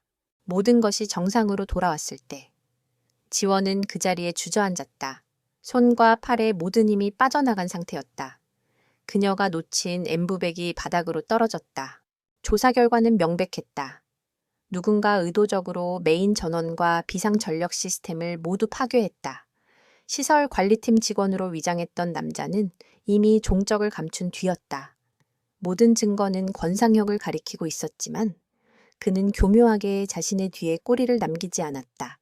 그날 밤 모든 소동이 가라앉고 병실에 다시 둘만 남게 되었을 때 지원은 멍하니 권태민의 손을 잡고 있었다. 그녀의 손은 아직도 미세하게 떨리고 있었다. 그가 죽을 수도 있었다는 공포가 뒤늦게 몰려왔다. 그때 그녀의 손을 잡은 권태민의 손에 아주 희미한 힘이 들어갔다. 그가 그녀의 손을 마주 잡은 것이었다. 지원이 놀라 그를 쳐다보자 태블릿 화면에 메시지가 떠올랐다. 네가 나를 살렸다. 한지원. 지원은 아무 대답도 할 수 없었다. 그저 눈물만 흘러내렸다. 그것은 두려움의 눈물이자 안도의 눈물이었다. 잠시 후 새로운 메시지가 나타났다. 이전의 냉철하고 전략적인 문체와는 다른 깊은 감정이 담긴 문장이었다. 너는 더 이상 내 파트너가 아니다. 너는 나의 생명선이야. 지원은 그의 손을 더욱 굳게 잡았다. 이제 그들의 관계는 신뢰를 넘어선 운명 공동체가 되었다. 그녀는 그를 지키기 위해서라면 무엇이든 할 수 있었다. 그리고 그 역시 마찬가지일 터였다. 불꽃 튀는 위기 속에서 그들의 믿음은 강철처럼 단단해졌다. 살인 미수 사건이 벌어진 후 권태민의 VIP 병실은 눈에 보이지 않는 전쟁터가 되었다. 최민준 비서실장은 YR그룹 최고의 보안 전문가들로 구성된 팀을 즉시 소집했다. 그들은 병실 안팎의 모든 보안 시스템을 교체하고 24시간 교대로 병실 입구를 지켰다. 이제 권상혁의 끈앞풀들은 물론 허가받지 않은 그 어떤 사람도 이 철옹성에 접근할 수 없게 되었다. 하지만 한지원은 알고 있었다. 이런 물리적인 방어막만으로는 충분하지 않다는 것을. 뱀은 이미 담장 안에 있었다. 외부에서 침입한 시설 관리 직원은 꼬리에 불과했다. 몸통은 바로 이 병원 내부에 혹은 YR그룹 내부에 도사리고 있었다. 그들은 다시 공격해 올 것이다. 다음번에는 더 교묘하고 치명적인 방법으로. 방어만 해서는 이길 수 없어요. 그날 밤 지원은 태블릿 화면에 자신의 단호한 의지를 타이핑했다. 그녀의 눈빛은 이전의 슬픔과 불안 대신 전사의 그것처럼 차갑고 날카롭게 빛나고 있었다. 지난번의 공격은 그녀에게서 마지막 남은 일말의 두려움마저 앗아갔다. 이제 그녀의 마음속에는 오직 하나의 감정, 차가운 분노만이 남아 있었다. 화면에 권태민의 대답이 떠올랐다. 동감이다. 최고의 방어는 공격이지. 이제 우리가 사냥을 시작할 차례다. 그들의 첫 번째 사냥감은 명확했다. 병원 내부에 숨어있는 배신자. 정전과 비상전력 차단이 그토록 완벽하게 동시에 이루어졌다는 것은 병원 내부 시스템을 송금 보듯 훤히 꿰고 있는 자의 도움이 없이는 불가능했다. 최 비서에게 병원 내부 CCTV 영상을 모두 확보하라고 지시했다. 특히 사건 당일, 전후 24시간 동안의 중앙 전기실과 비상 발전기실 주변 영상을 집중적으로 분석해야 해. 범인은 분명히 흔적을 남기지 않았을 거예요. CCTV는 이미 확인했거나 교묘하게 편집했을 가능성이 높아요. 알고 있다. 그래서 우리는 영상에 찍힌 범인을 찾는 게 아니다. 영상에서 사라진 사람, 혹은 그 시간에 그곳에 있어서는 안 될 의외의 인물을 찾아야 한다. 권태민의 전략은 언제나 허를 찔렀다. 지원은 그의 지시에 따라 초의 비서가 비밀리에 전송해온 방대한 양의 CCTV 영상을 분석하기 시작했다. 그녀의 눈은 수십 개의 분할된 화면을 빠르게 훑으며 미세한 시간의 불일치나 화면의 끊김, 인물들의 동선에서 나타나는 아주 작은 이상 징후들을 찾아 나섰다. 며칠 밤낮으로 이어진 분석. 그녀는 거의 잠을 자지 않았다. 그녀의 머릿속은 거대한 데이터베이스가 되어 수백 명의 병원 직원들의 얼굴과 이름, 근무 시간표, 출입 기록들을 저장하고 교차 분석했다. 하지만 권상혁의 하수인은 그만큼 치밀했다. 영상 자체에서는 그 어떤 결정적인 단서도 발견되지 않았다. 성과가 없어? 지원이 좌절 섞인 메시지를 보냈을 때 권태민은 다른 방향을 제시했다. 그렇다면 판을 바꾸자. 숲 전체를 보지 말고 나무 하나하나를 들여다보는 거다. 용의자를 좁혀야 해. 중앙 전기실과 비상발전기 시스템에 접근할 수 있는 권한을 가진 직원은 몇 명이나 되지. 최 비서가 즉시 해당 직원들의 명단을 확보해왔다. 총 12명. 지원은 이제 이 12명의 모든 것을 파헤치기 시작했다. 인사기록, 근무평가, 그리고 가장 중요한 재정 상태. 돈은 배신의 가장 흔한 동기다. 권태민의 말처럼 지원은 초의 비서의 도움을 받아 그들의 금융거래 내역을 추적했다. YR그룹의 정보력은 국정원의 버금 같다. 그들에게 불가능한 정보 접근이란 거의 없었다. 하지만 12명 모두 재정적으로 의심할 만한 큰 거래 내역이 발견되지 않았다. 범인은 자신의 흔적을 완벽하게 지우고 있었다. 바로 그때 지원의 머릿속에 한 가지 가능성이 스쳐 지나갔다. 만약 돈을 직접 받지 않았다면요. 그녀는 가설을 세웠다. 만약 범인이 돈을 차명 계좌로 받거나 현금으로 받았다면 추적이 어렵다. 하지만 사람의 욕심은 돈에서만 그치지 않는다. 자식, 가족의 미래. 그것은 때로 돈보다 더 강력한 유혹이 될 수 있다. 지원은 12명의 직원 명단과 그들의 직계가족 정보를 스크린에 띄웠다. 그리고 그 가족들의 최근 신상 변동 내역을 샅샅이 뒤졌다. 유학, 이민, 고가의 부동산이나 차량 구입, 사업 시작, 그리고 마침내 그녀는 찾아냈다.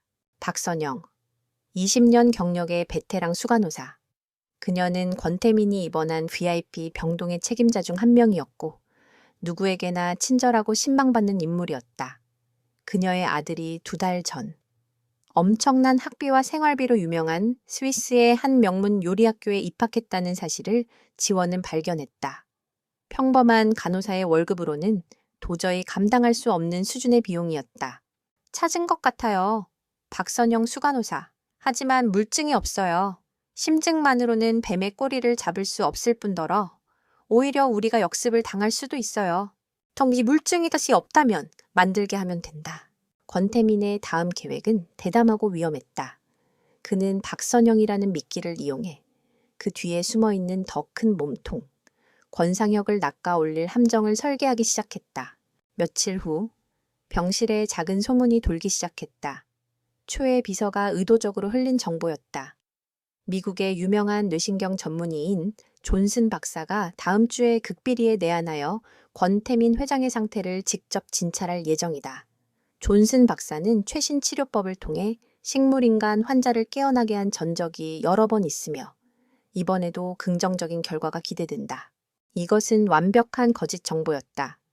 존슨 박사라는 인물은 존재하지도 않았다. 하지만 권상혁에게는 이 소식이 청천벽력처럼 들릴 터였다. 그는 권태민이 깨어날 아주 작은 가능성조차 용납할 수 없었을 것이다. 만약 박선영이 그의 사람이라면 그녀는 반드시 이 정보를 권상혁에게 보고하고 다음 지시를 받기 위해 움직일 것이었다. 지원과 최 비서는 숨을 죽인 채 박선영의 움직임을 지켜보았다. 그리고 마침내 그녀가 미끼를 물었다. 박선영은 그날 저녁 퇴근 후 평소와 다른 경로로 움직였다. 최 비서의 추적팀이 그녀의 뒤를 밟았다. 그녀는 강남의 한적한 골목에 있는 낡은 공중전화 부스로 들어갔다. 자신의 휴대폰을 사용하지 않는 치밀함. 그녀는 그곳에서 누군가와 짧게 통화한 뒤 황급히 자리를 떠났다. 최 비서의 팀은 즉시 통신사의 협조를 요청하여 그 시간에 그 공중전화에서 발신된 통화 기록을 확보했다. 수신 번호는 대포폰 번호였다. 하지만 YR그룹의 기술팀이 그 대포폰의 최근 통화 기록과 위치 정보를 역추적한 결과 마침내 연결고리를 찾아냈다. 그 번호는 권상혁의 개인 비서가 사용하는 여러 개의 차명 휴대폰 중 하나와 여러 차례 통화한 기록이 있었다. 연결고리가 드러난 순간이었다. 하지만 이걸로는 부족했다. 권상혁은 비서에게 모든 것을 떠넘기고 빠져나갈 것이다. 그들의 목표는 권상혁이 직접 이 범죄에 연루되었다는 빼도 박도 못할 증거였다. 이제 지원이 나설 차례였다. 그녀는 연기자가 되어야 했다. 다음 날 아침 회진 시간, 지원은 박선영 수간호사가 병실에 들어오자 일부러 다른 간호사들이 모두 들을 수 있도록 밝고 희망에 찬 목소리로 말했다. 박 간호사님, 들으셨어요? 미국에서 아주 유명한 의사 선생님이 오신대요. 우리 남편, 이제 정말 깨어날 수 있을지도 몰라요. 그녀는 기쁨에 겨워 눈물까지 글썽이는 순진하고 세상 물정 모르는 아내를 완벽하게 연기했다. 박선영의 얼굴이 순간 미세하게 굳어지는 것을 지원은 놓치지 않았다. 아, 그러세요. 사모님, 정말 잘 됐네요. 박선영은 애써 미소를 지으며 대답했지만 그녀의 눈은 불안하게 흔들리고 있었다. 그날 오후 지원은 계획의 마지막 단계를 실행했다. 그녀는 박선영을 자신의 휴게실로 따로 불렀다. 박 간호사님, 제가 너무 기뻐서 이건 감사의 표시예요. 별건 아니지만 받아주세요. 지원은 그녀에게 최고급 백화점에 쇼핑백을 건넸다. 그 안에는 고가의 스카프가 들어있었다. 하지만 진짜는 스카프가 아니었다. 쇼핑백의 손잡이 부분에는 머리카락보다도 가는 초소형 도청 장치가 교묘하게 숨겨져 있었다. 박선영은 처음에는 거절하는 척했지만 결국 그 선물을 받아들었다. 그날 밤 지원과 최 비서는 사무실에서, 권태민은 병실에서, 세 사람은 각자의 위치에서 숨을 죽인 채 도청 장치가 보내오는 소리에 귀를 기울였다. 박선영은 퇴근 후 누군가와 만나기 위해 약속 장소로 향했다. 시내의 한 고급 호텔 라운지였다. 잠시 후 익숙한 목소리가 들려왔다. 권상혁의 개인 비서였다. 그래서 존슨 박사라는 작자가 정말 오는 게 확실한가? 네, 사모님이 직접 제게 말씀하셨어요. 거의 확신하는 분위기였습니다. 젠장 일이 귀찮게 됐군. 전무님께서 추가 지시를 내리셨다. 존슨 박사가 도착하기 전에. 모든 걸 끝내야 해. 이번에는 실수가 없어야 한다. 사고로 위장할 필요도 없어. 그냥 조용히. 영원히 잠들게 만들어. 어떻게 말입니까? 박선영의 목소리가 떨렸다. 자네가 직접 할 거야. 이건 자네 아들의 미래가 걸린 일이라는 걸 잊지 마. 내가 약을 하나 주지.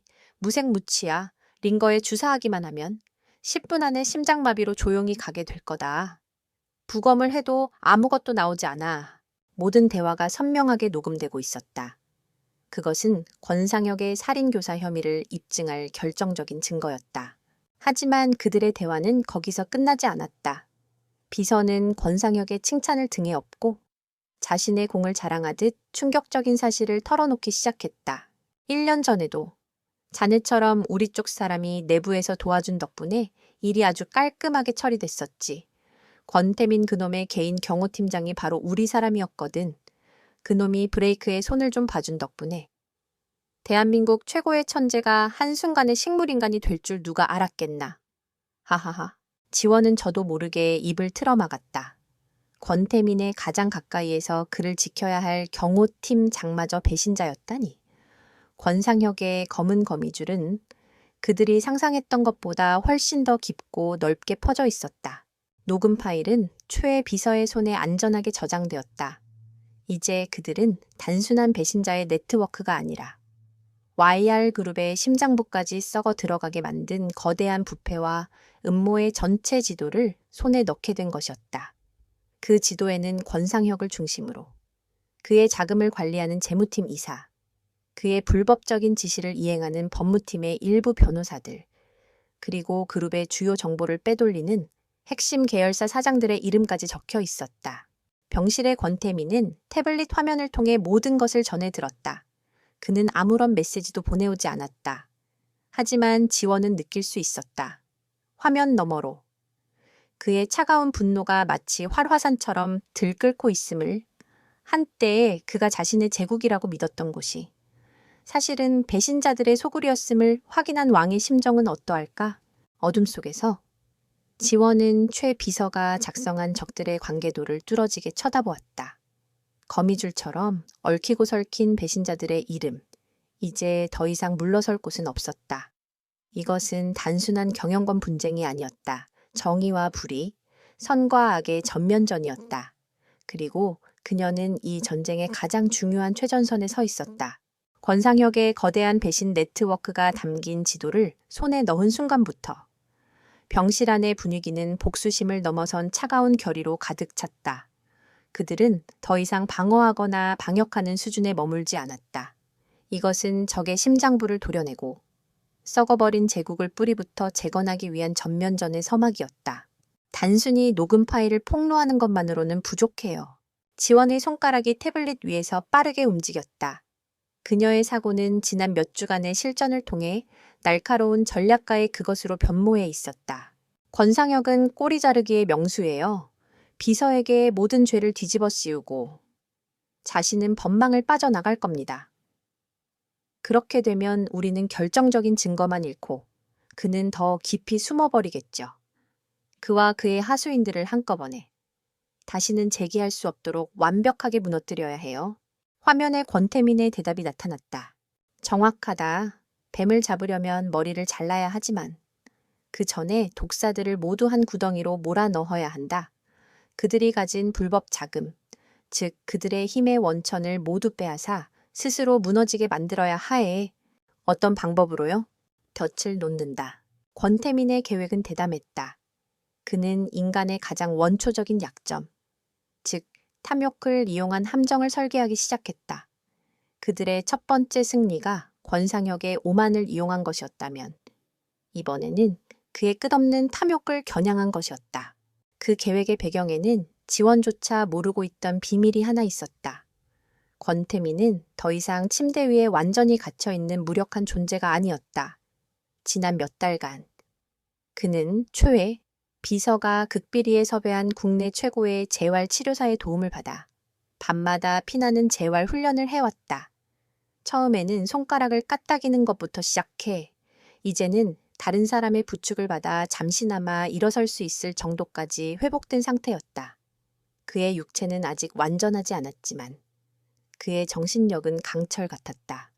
그는 자신의 귀환을 위한 마지막 무대 장치를 직접 설계하고 있었다.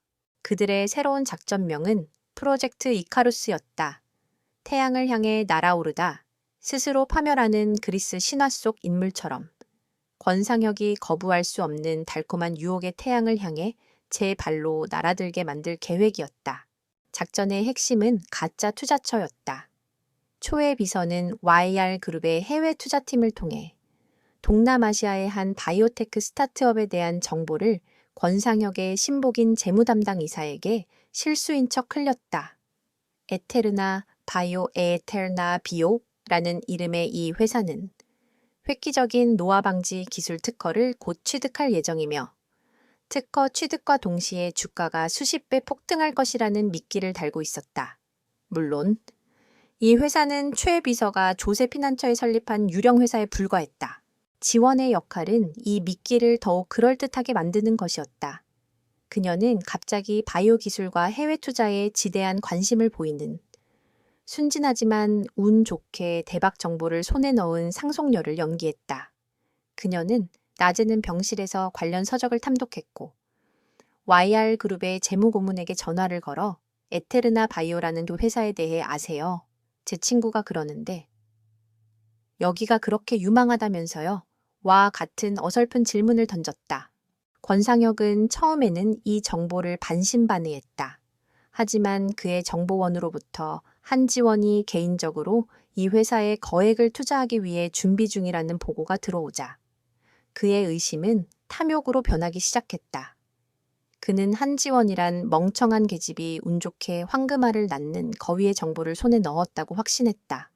그리고 그 거위를 통째로 가로챌 계획을 세웠다. 어리석은 것, 감히 내 앞에서 먼저 숟가락을 얹으려고? 권상혁은 자신의 불법 자금, 즉 프로젝트 피닉스를 통해 빼돌린 천문학적인 비자금을 총동원하기로 결심했다. 그는 한지원이 투자하기 전에 자신이 먼저 대주주가 되어 회사를 장악할 생각이었다. 한편 거대한 덫이 조여지고 있는 것을 까맣게 모르는 또 다른 무리가 있었다. 바로 박수진 여사와 한유라였다. 그들은 이사회 사건 이후 한지원의 위상이 이전과 달라졌음을 피부로 느끼고 있었다. 자신들을 무시하는 듯한 YR그룹 직원들의 시선, 그리고 더 이상 자신들에게 굽실거리지 않는 지원의 태도에 분노와 질투심이 들끓었다. 특히 한유라는 참을 수 없었다. YR그룹의 안주인 자리는 원래 자신의 것이 되어야 했다고 믿었던 그녀는 자신보다 모든 것이 못하다고 생각했던 지원이 대중의 동정과 관심을 받는 것을 견딜 수 없었다. 엄마, 저 기집애 저대로 둘 거야. 아주 여왕이라도 된 줄 알잖아. 우리가 이대로 물러서면. 사람들은 정말 우리가 쟤를 구박한 줄 알 거라고. 그럼 어쩌니 권상혁 전무님도 지금은 함부로 움직이지 말라고 하셨는데 권 전무님이 뭐가 무서워? 우리가 직접 나서서 제 가면을 벗겨버리는 거야. 저게 얼마나 위선적이고 탐욕스러운 년인지 세상에 알려야 해. 그들의 어리석은 계획은 지원이 잠시 병원을 나와 들른 백화점 카페에서 실행되었다. 최 비서가 기분 전환이 필요할 것이라며 마련해준 사실은 이 모든 것을 예측한 함정의 무대였다. 유라와 박 여사는 마치 약속이라도 한 듯 기자로 보이는 몇몇 사람들을 대동하고 카페에 나타났다. 그들은 지원의 테이블로 다가와 다짜고짜 고함을 지르기 시작했다. 한지원, 네가 어떻게 우리한테 이럴 수 있어? 네가 지금 누리는 모든 게 다 누구 덕인데. 감히 우리를 배신해? 유라가 날카롭게 소리치자 주변에 모든 시선이 집중되었다. 미리 준비된 기자들은 셔터를 누르기 시작했다. 네, 아빠가 남긴 회사. 우리가 아니었으면 진작 망했어. 식물인간 남편 뒤에 숨어서 호의호식하니까 눈에 뵈는 게 없지. 이 은혜도 모르는 배은망덕한 년. 박 여사는 눈물을 흘리며 비련의 여주인공을 연기했다. 지원은 아무 말도 하지 않고 그저 차가운 눈으로 그들의 추악한 연극을 지켜보았다. 그녀의 침묵은 오히려 그들을 더욱 자극했다. 마침내 유라가 이성을 잃고 지원의 머리채를 잡기 위해 손을 뻗는 순간이었다. 하지만 그녀의 손이 지원에게 닿기 직전 건장한 체격의 남자들이 나타나 그녀의 팔을 제압했다. 최 비서의 경호팀이었다. 이거 놔, 지금 뭐 하는 짓이야? 소라는 순식간에 정리되었다.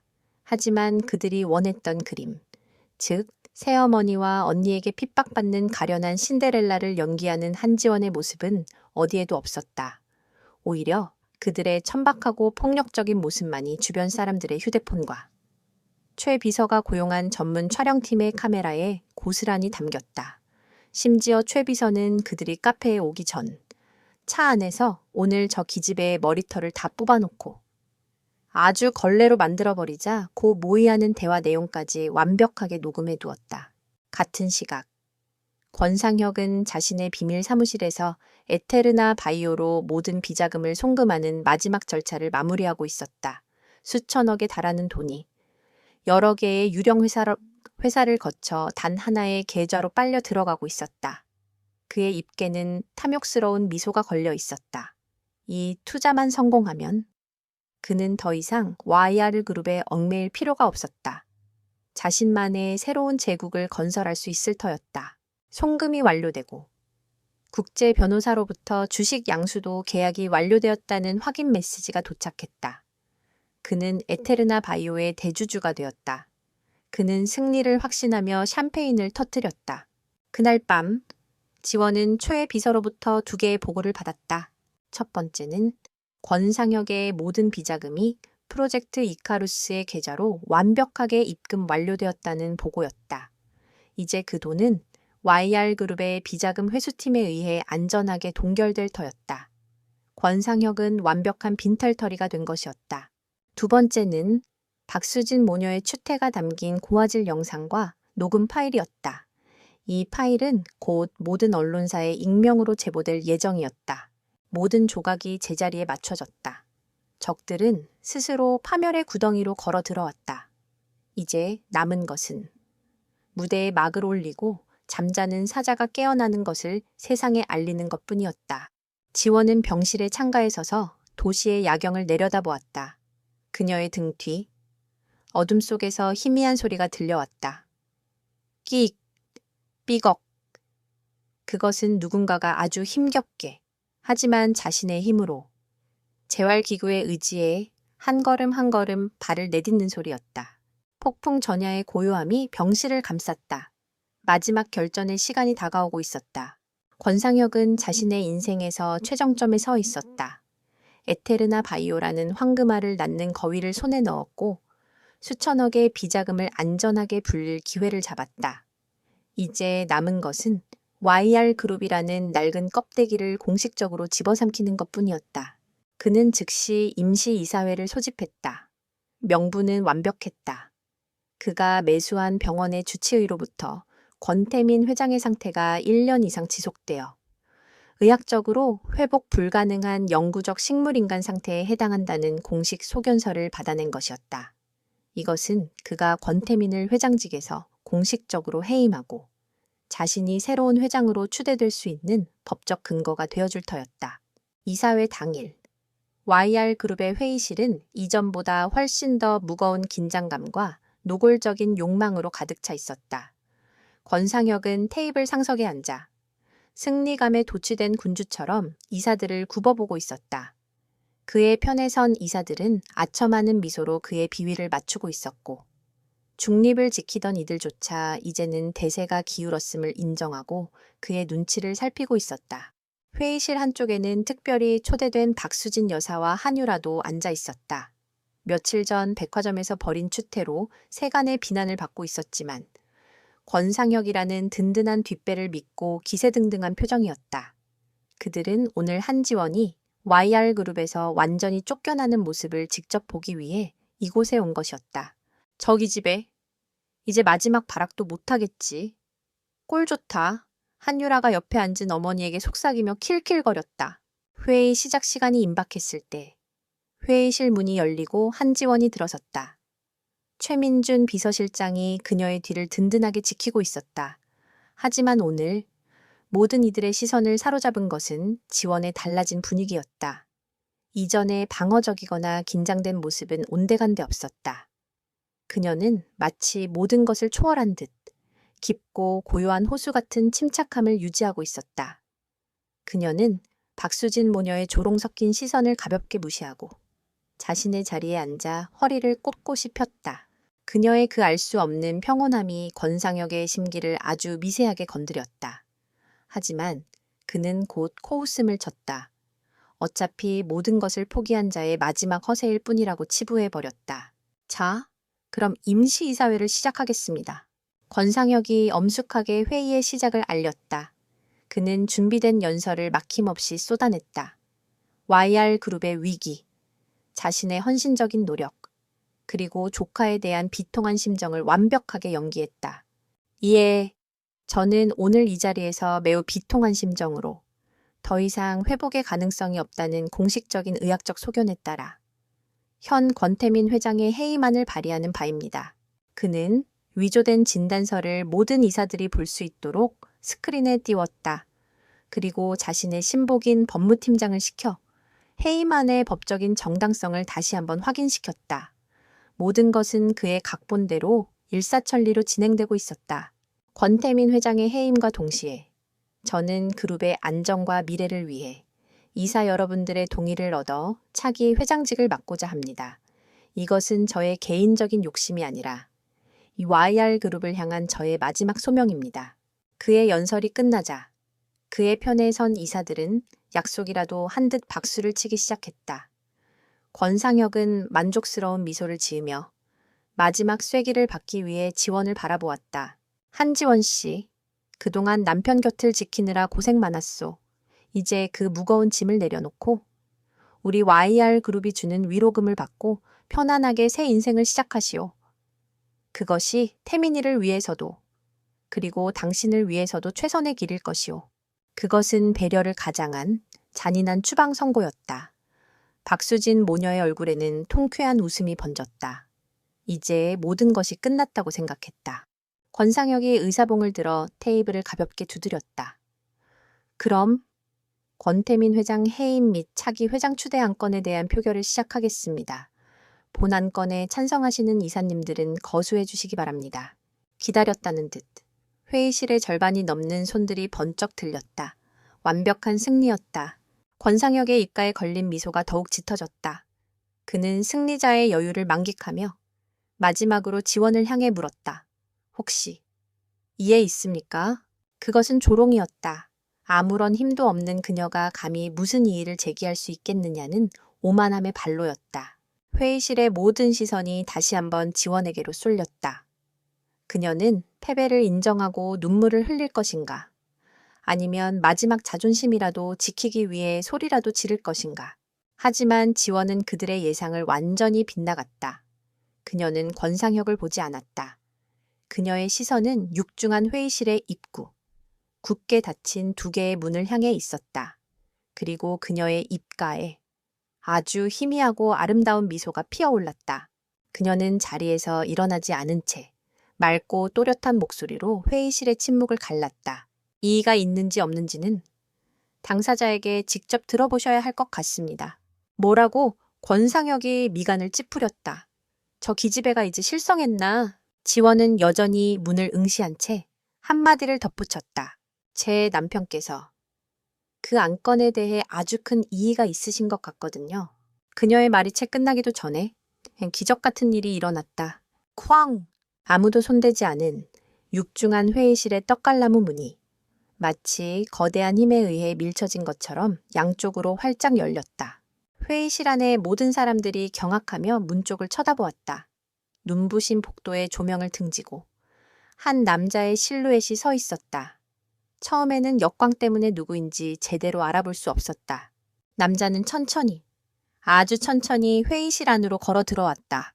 한 걸음, 또 한 걸음, 그가 발을 내디딜 때마다 그의 손에 들린 지팡이가 대리석 바닥에 부딪히며 똑똑 하는 이상할 정도로 소름 끼치는 소리를 냈다. 마침내 그가 회의실의 조명 아래로 자신의 모습을 완전히 드러냈을 때 시간은 멈췄다. 회의실 안의 공기가 얼어붙었다. 모든 소음이 사라지고 사람들의 거친 숨소리만이 들려왔다. 이사 중 한 명이 들고 있던 펜을 바닥에 떨어뜨렸다. 탁 하는 소리가 마치 천둥처럼 크게 울렸다. 한유라는 저도 모르게 비명을 질렀다. 으악, 귀신이다. 박수진 여사는 얼굴이 새하얗게 질린 채 의자에서 거의 졸도할 지경이었다. 권상혁의 신복이었던 이사들은 자신들의 눈을 의심하며 넋이 나간 표정으로 그 남자를 쳐다보았다. 그리고 권상혁, 그의 얼굴은 이 세상의 것이 아니었다. 승리감에 도취되어 있던 그의 표정은 산산조각이 났다. 그의 눈은 공포와 불신으로 가득 차 금방이라도 터져버릴 듯 확장되었다. 그는 유령을 본 사람처럼, 아니, 지옥에서 돌아온 악마를 마주한 사람처럼 부들부들 떨기 시작했다. 그곳에 서 있는 남자는 바로 1년 동안 병상에 누워 있어야 할, 방금 전 자신들이 영원히 회복 불가능하다고 선언했던 그 남자였다. 완벽하게 재단된 짙은 네이비색 정장, 흐트러짐 없는 머리, 그리고 지팡이에 살짝 의지하고는 있지만 조금의 흔들림도 없이 꼿꼿하게 편 허리, 무엇보다도 그의 눈, 깊고 차가운 분노와 서늘한 지성으로 불타오르는 그의 눈빛은 과거 그가 YR 그룹을 호령하던 시절보다도 더욱 날카롭고 위압적이었다. 권태민이었다. 그는 죽음의 문턱에서 배신자들의 소굴로 스스로 걸어서 돌아왔다. 권태민은 그 누구에게도 시선을 주지 않았다. 그는 오직 한 사람, 테이블 상석에 앉아 굳어버린 자신의 삼촌을 향해 한 걸음 한 걸음 다가갔다. 똑! 똑! 똑!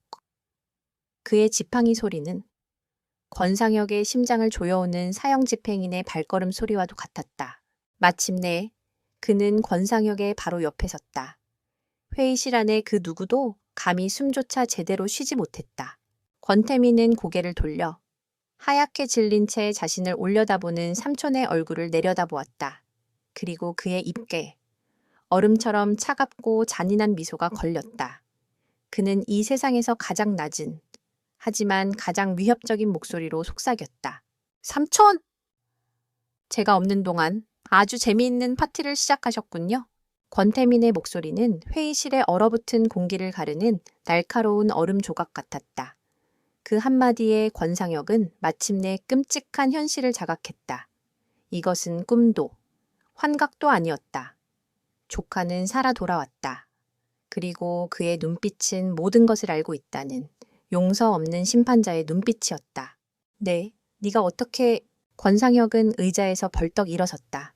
그의 목소리는 공포로 갈라져 제대로 된 문장을 만들지 못했다. 그는 뒷걸음질 치려 했지만 다리에 힘이 풀려 휘청거렸다. 권태민은 그에게서 시선을 떼고 회의실 전체를 천천히 둘러보았다. 그의 시선이 닿는 곳마다 이사들은 죄인처럼 고개를 숙였다. 특히 권상혁의 편에 서서 적극적으로 아첨하던 이들은 마치 사신의 눈과 마주친 것처럼 얼굴이 흑빛으로 변했다. 모두 자리에 앉아주시죠. 권태민의 목소리는 나지막했지만 그 안에는 거역할 수 없는 힘이 실려 있었다. 그의 말 한마디에 혼란에 빠져있던 회의실은 강제로 질서를 되찾았다. 그는 마치 지난 1년간의 공백이 없었다는 듯 다시 YR 그룹의 절대적인 군주로 군림했다. 그는 최민준 비서실장을 향해 고갯짓했다. 최 비서는 준비해온 노트북을 회의실 중앙 스크린에 연결했다. 제가 없는 동안 제 삼촌께서 그룹을 아주 효율적으로 경영해 오신 것 같더군요. 권태민이 차가운 비웃음을 흘리며 말했다.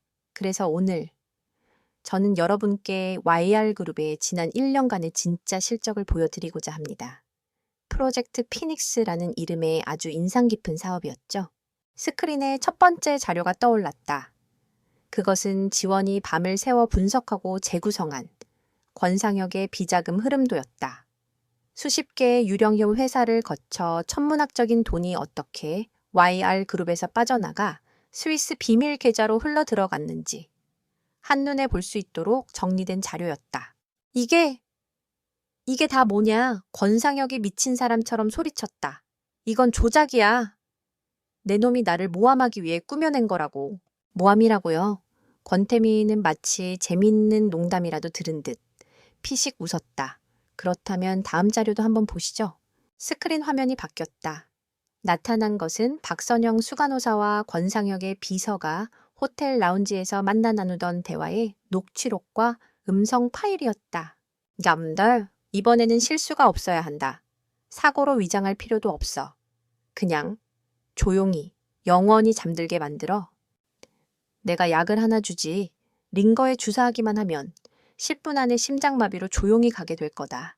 자신들의 목소리가 회의실 전체에 울려 퍼지자 권상혁의 신복이었던 재무이사와 법무팀장의 얼굴이 하얗게 질렸다. 권상혁은 더 이상 소리조차 지를 수 없었다. 그의 입술이 파르르 떨렸다. 하지만 권태민의 심판은 여기서 끝나지 않았다. 이 목소리가 낯설게 들리시는 분들을 위해 제가 더 확실한 증거를 보여드리겠습니다. 다음 화면에 나타난 것은 충격 그 자체였다. 바로 1년 전, 권태민의 차량 추돌 사고 직전, 그의 개인 경호팀장이 누군가와 은밀하게 통화하는 장면이 담긴 CCTV 영상이었다. 영상의 화질은 좋지 않았지만 최첨단 음성 분석 기술을 통해 복원된 통화 내용은 선명했다. 네, 전무님, 말씀하신 대로 브레이크 라인에 손을 좀 봤습니다. 산길 내리막에서. 아마 살아남기 힘들 겁니다. 수화기 너머로 들려오는 낮지만 분명한 권상혁의 목소리. 수고했다. 자네 가족의 미래는 내가 책임지지. 완벽한 증거였다. 횡령, 살인교사, 그리고 살인미수. 권상혁의 모든 범죄가 만천에 드러나는 순간이었다. 회의실은 이제 공포를 넘어선 완전한 침묵에 휩싸였다. 그 누구도 감히 입을 열지 못했다. 권상혁은 완전히 무너졌다. 그의 다리가 풀리며 그는 그대로 바닥에 주저앉았다. 그의 눈에는 더 이상 탐욕도, 분노도 남아있지 않았다. 오직 텅 빈 절망만이 가득했다. 그는 자신이 쌓아 올린 모든 것이 한순간에 신기루처럼 사라졌음을 깨달았다. 이 모든 증거는 방금 즉시 검찰 특별수사팀에 전송되었습니다. 최 비서가 차갑게 선언했다. 그의 말이 끝나기 무섭게. 회의실의 문이 다시 한번 거칠게 열렸다. 이번에는 지팡이를 짚은 회장이 아니었다. 날카로운 눈빛의 검사와 수사관들이 들이닥쳤다. 권상혁 씨, 당신을 횡령 및 살인 교사 혐의로 긴급 체포합니다. 당신은 변호사를 선임할 수 있으며 수사관들이 차가운 쇠고랑을 권상혁의 손목에 채웠다. 그는 아무런 저항도 하지 못했다. 넋이 나간 사람처럼 수사관들에게 질질 끌려나갔다. 그의 신복이었던 재무이사와 법무팀장, 그리고 스크린에 이름이 언급된 모든 이사들 역시 차례대로 체포되었다. YR그룹을 좀먹던 거대한 암덩어리가 마침내 뿌리째 뽑혀나가는 순간이었다. 소란이 어느 정도 정리되었을 때 회의실 구석에서 잊혔던 존재들이 발악하기 시작했다. 바로 박수진 여사와 한유라였다. 오, 우리는 아무 상관없어요. 우리는 저 사람이 저런 짓을 하는 줄 꿈에도 몰랐다고요. 박 여사는 어떻게든 이 상황을 빠져나가기 위해 눈물로 호소하기 시작했다. 하지만 그녀의 영혼은 더 이상 통하지 않았다. 최 비서는 스크린에 마지막 영상을 띄웠다. 그것은 며칠 전 그들이 백화점 카페에서 벌였던 추태와 그 이전에 차 안에서 나누었던 모의 내용이 담긴 영상이었다. 오늘 저 기집애 머리털을 다 뽑아놓고 아주 걸레로 만들어버리자. 박수진 씨와 한유라 씨는 이 YR그룹의 명예를 실추시키고 한지원 사모님을 상대로 상습적인 명예훼손과 폭행을 저지른 혐의, 그리고 권상혁 전무의 범죄 사실을 인지하고도 묵인 및 동조한 혐의로 함께 고소 조치될 예정입니다. 최 비서의 냉정한 선언에 두 모녀는 그 자리에 얼어붙었다. 곧이어 다른 수사관들이 그들에게 다가왔다.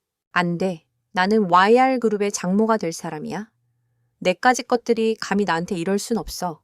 한유라가 미친 사람처럼 발악했지만 수사관들은 그녀를 가볍게 제압하여 끌고 나갔다. 박 여사는 충격에 그대로 실신해버렸다. 추악한 탐욕으로 쌓아 올렸던 그들의 성은 그렇게 허무하게 무너져 내렸다. 모든 악인들이 심판을 받고 회의실에는 마침내 정적이 찾아왔다. 남은 이사들은 고개를 들지 못했다. 그들은 자신들이 괴물의 편에 섰던 대가를 어떻게 치르게 될지 두려움에 떨고 있었다. 권태민은 더 이상 그들에게 관심을 두지 않았다. 그는 천천히 몸을 돌려 회의 내내 자신의 곁을 묵묵히 지키고 서 있던 지원을 바라보았다. 그의 눈빛은 더 이상 차가운 분노로 가득 차 있지 않았다. 그 자리에는 깊은 신뢰와 감사, 그리고 이제껏 단 한 번도 드러낸 적 없었던 따뜻한 감정이 자리하고 있었다. 그는 그녀를 향해 아주 희미하게 미소 지었다. 지원은 그의 미소를 마주보며 함께 미소 지었다. 길고 길었던 전쟁이 끝났음을 실감했다. 그녀는 더 이상 제투성이 구두를 신은 무력한 신데렐라가 아니었다. 그녀는 스스로의 힘으로 왕을 구하고 왕국을 지켜냈으며 마침내 자신의 자리를 되찾은 당당한 여왕이었다. 그녀는 권태민의 곁에 섰다. 그들은 더 이상 계약으로 맺어진 가짜 부부가 아니었다. 생사를 함께 넘나들며 서로의 유일한 버팀목이 되어준 세상에서 가장 단단한 유대로 묶인 운명의 파트너였다. 정의는 실현되었고 모든 것은 제자리를 찾았다. 하지만 이것은 끝이 아니었다. 무너진 제국을 재건하고 새로운 미래를 열어야 할 그들의 진짜 이야기는 이제 막 시작되고 있었다. 권상혁과 그의 잔당들이 몰락한 후 YR그룹에는 거대한 폭풍이 휩쓸고 지나갔다. 대한민국 재계 1위라는 타이틀이 무색하게 그룹의 민낯은 부패와 배신으로 얼룩져 있었다. 뉴스는 연일 YR그룹의 비리 사건을 대서특필했고 주가는 곤두박질 쳤다. 사람들은 1년 만에 기적처럼 돌아온 젊은 총수 권태민이 이 거대한 위기를 어떻게 헤쳐나갈지 주목했다. 하지만 권태민은 흔들리지 않았다. 그는 이미 지난 1년간 어둠 속에서 모든 것을 보고 들으며 제국의 재건 계획을 세워두었기 때문이었다. 그리고 이제 그의 곁에는 그 어떤 참모보다도 날카로운 통찰력을 가진 최고의 파트너 한지원이 있었다. 그들의 첫 번째 과제는 피해 숙청이 아닌 정의의 재건이었다. 권태민은 그룹의 모든 계열사에 대한 대대적인 특별감사를 지시했다. 한지원은 이 감사팀의 비공식적인 수장이 되었다. 그녀는 더 이상 병실에 숨어있는 그림자 조력자가 아니었다. 그녀는 자신의 이름과 능력으로 YR그룹의 가장 어두운 곳을 파헤치는 빛이 되었다. 그녀는 숫자와 데이터 뒤에 숨겨진 인간의 탐욕을 읽어내는 데 천재적이었다. 그녀의 팀은 권상혁의 비자금에 연루된 임원들은 물론 그의 비호 아래 사리사욕을 채워왔던 수많은 중간 간부들의 비리까지 모조리 적발해냈다. 하지만 그들의 처벌은 냉정했지만 무자비하지는 않았다. 권태민은 죄의 경중을 가려 적극적으로 범죄에 가담한 이들은 법의 심판을 받게 했지만 압력에 못 이겨 소극적으로 동조했던 이들에게는 스스로 과오를 바로잡을 기회를 주었다. 몇 주간의 강도 높은 구조조정 끝에 YR그룹은 서서히 안정을 되찾아갔다. 썩은 가지는 잘려나갔고 그 자리에는 최 비서와 같이 오랫동안 묵묵히 자신의 자리를 지켜온 충성스럽고 유능한 인재들이 새로운 리더로 등용되었다. 한지원은 이 모든 과정의 중심에 있었다. 그녀는 YR그룹 본사 최상층, 원래는 부회장의 자리였던 곳에 자신의 사무실을 갖게 되었다. 그룹 전략기획실 실장, 그것이 그녀의 새로운 공식 직함이었다. 더 이상 누구도 그녀를 회장 부인이라는 이름으로 부르지 않았다. 그녀는 자신의 실력으로 모든 임직원들의 존경과 인정을 받았다. 일이 안정되자 그제야 그들에게는 미뤄두었던 개인적인 문제를 마주할 시간이 찾아왔다. 바로 그들의 계약 결혼이었다. 법적으로 그들은 여전히 부부였지만 그 계약의 시작이었던 모든 조건들은 이제 의미가 없어져 버렸다. 어느 날 저녁, 권태민은 퇴근을 준비하던 지원의 사무실을 찾아왔다. 그는 더 이상 지팡이에 의지하지 않았다. 꾸준한 재활 덕분에 그는 이제 완벽하게 건강을 되찾아 있었다. 오늘 저녁, 시간 괜찮습니까? 그의 목소리는 평소의 회장으로서의 위험 대신 한 남자로서의 조심스러운 부드러움을 담고 있었다.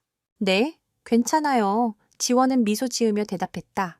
그들이 향한 곳은 YR그룹이 운영하는 최고급 레스토랑이 아니었다. 서울 시내가 한눈에 내려다 보이는 남산의 한적한 레스토랑이었다. 그곳은 권태민이 직접 예약한 단 둘만을 위한 공간이었다. 아름다운 야경을 배경으로 그들은 와인을 마시며 오랫동안 침묵했다. 그것은 어색한 침묵이 아니었다.